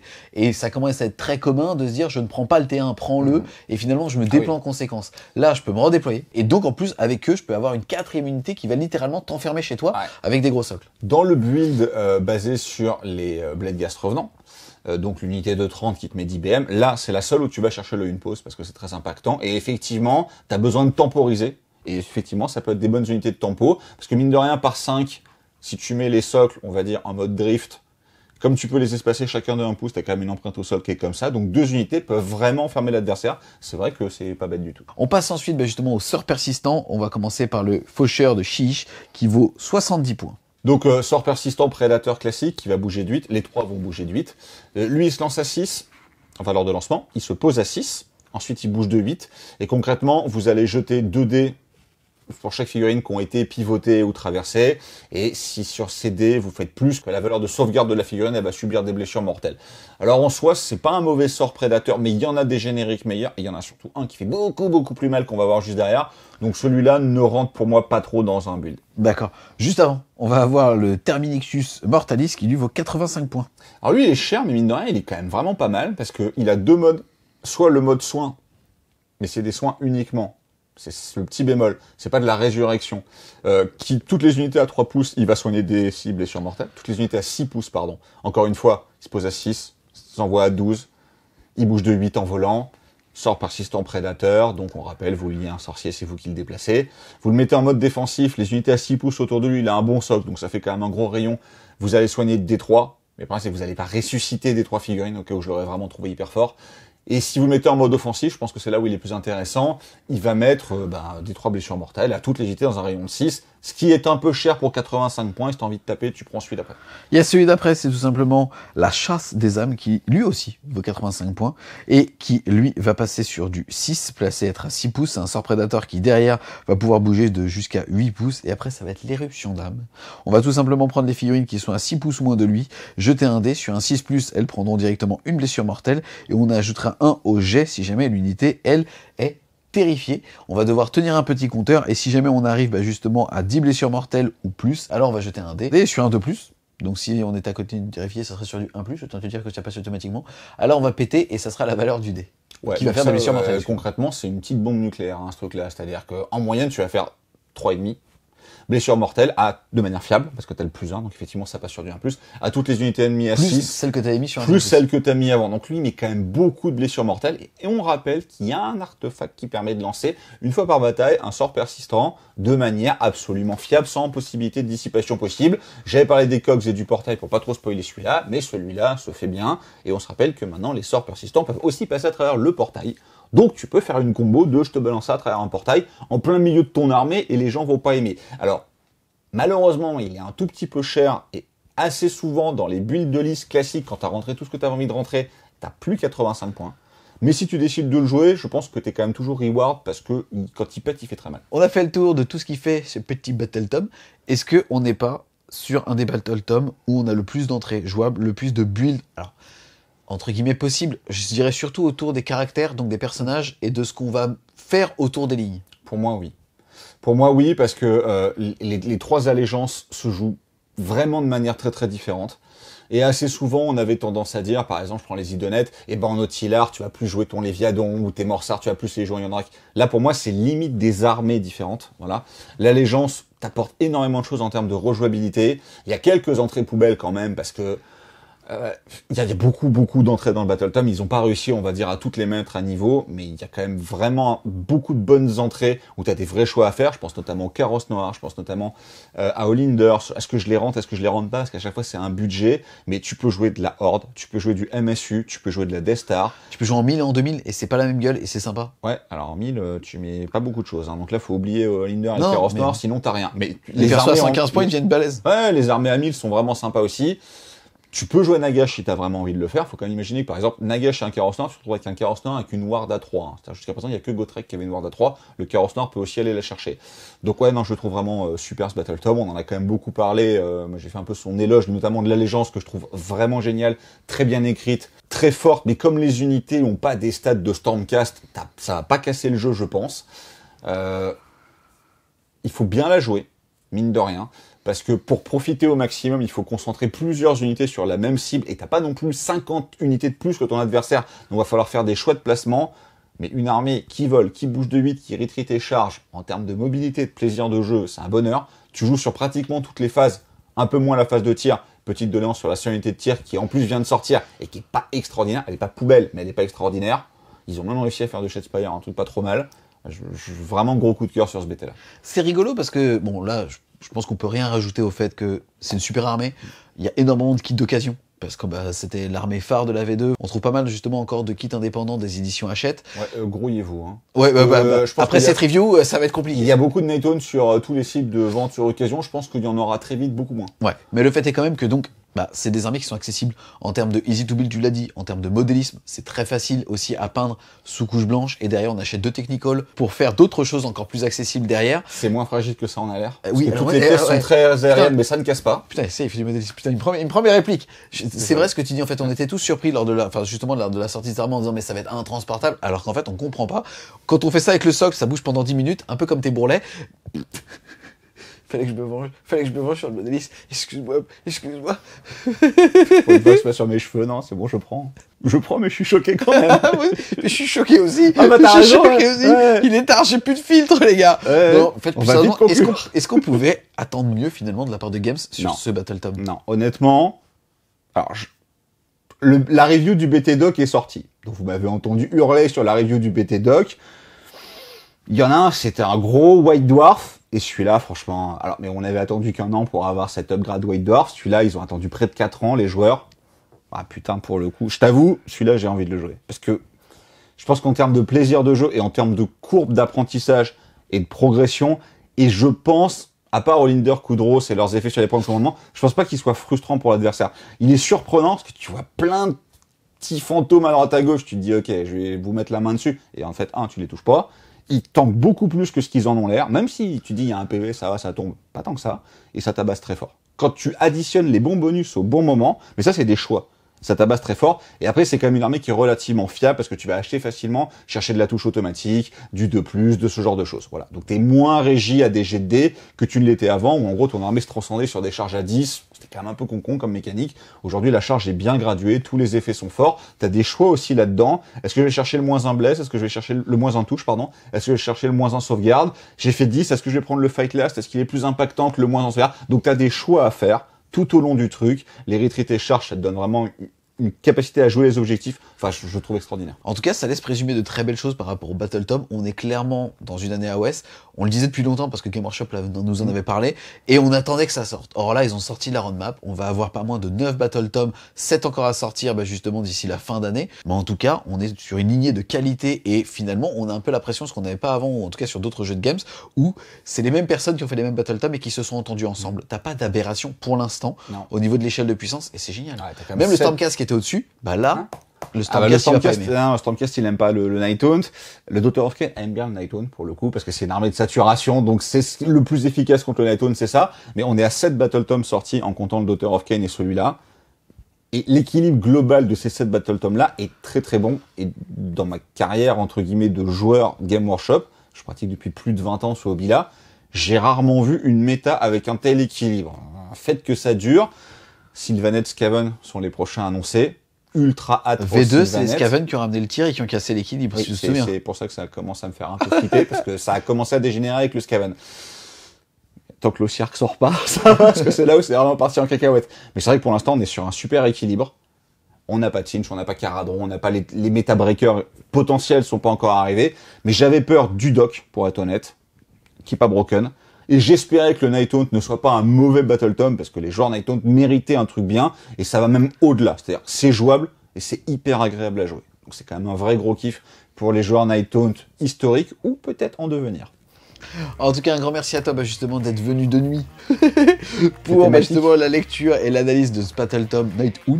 On espère clairement que vous avez aimé la vidéo. C'est le cas, n'hésitez pas à mettre un petit pouce de fantôme sur la vidéo si vous voulez continuer de supporter French Game Show. Et les amis, c'est important. N'hésitez pas à aller faire un tour sur Tipeee. Même un petit euro, 5 euros si vous nous aimez, si vous êtes des petits fantômes ou ainsi de suite. Vous serez bien justement réintégré par Nagash. Ça, si vous voulez me soutenir après la blague que j'ai prise tout à l'heure, on prend tout. Exactement. Donc n'hésitez pas à aller faire tout simplement un tour sur le Tipeee. Le lien sera en description. Et nous, on vous dit à plus les Wargamers.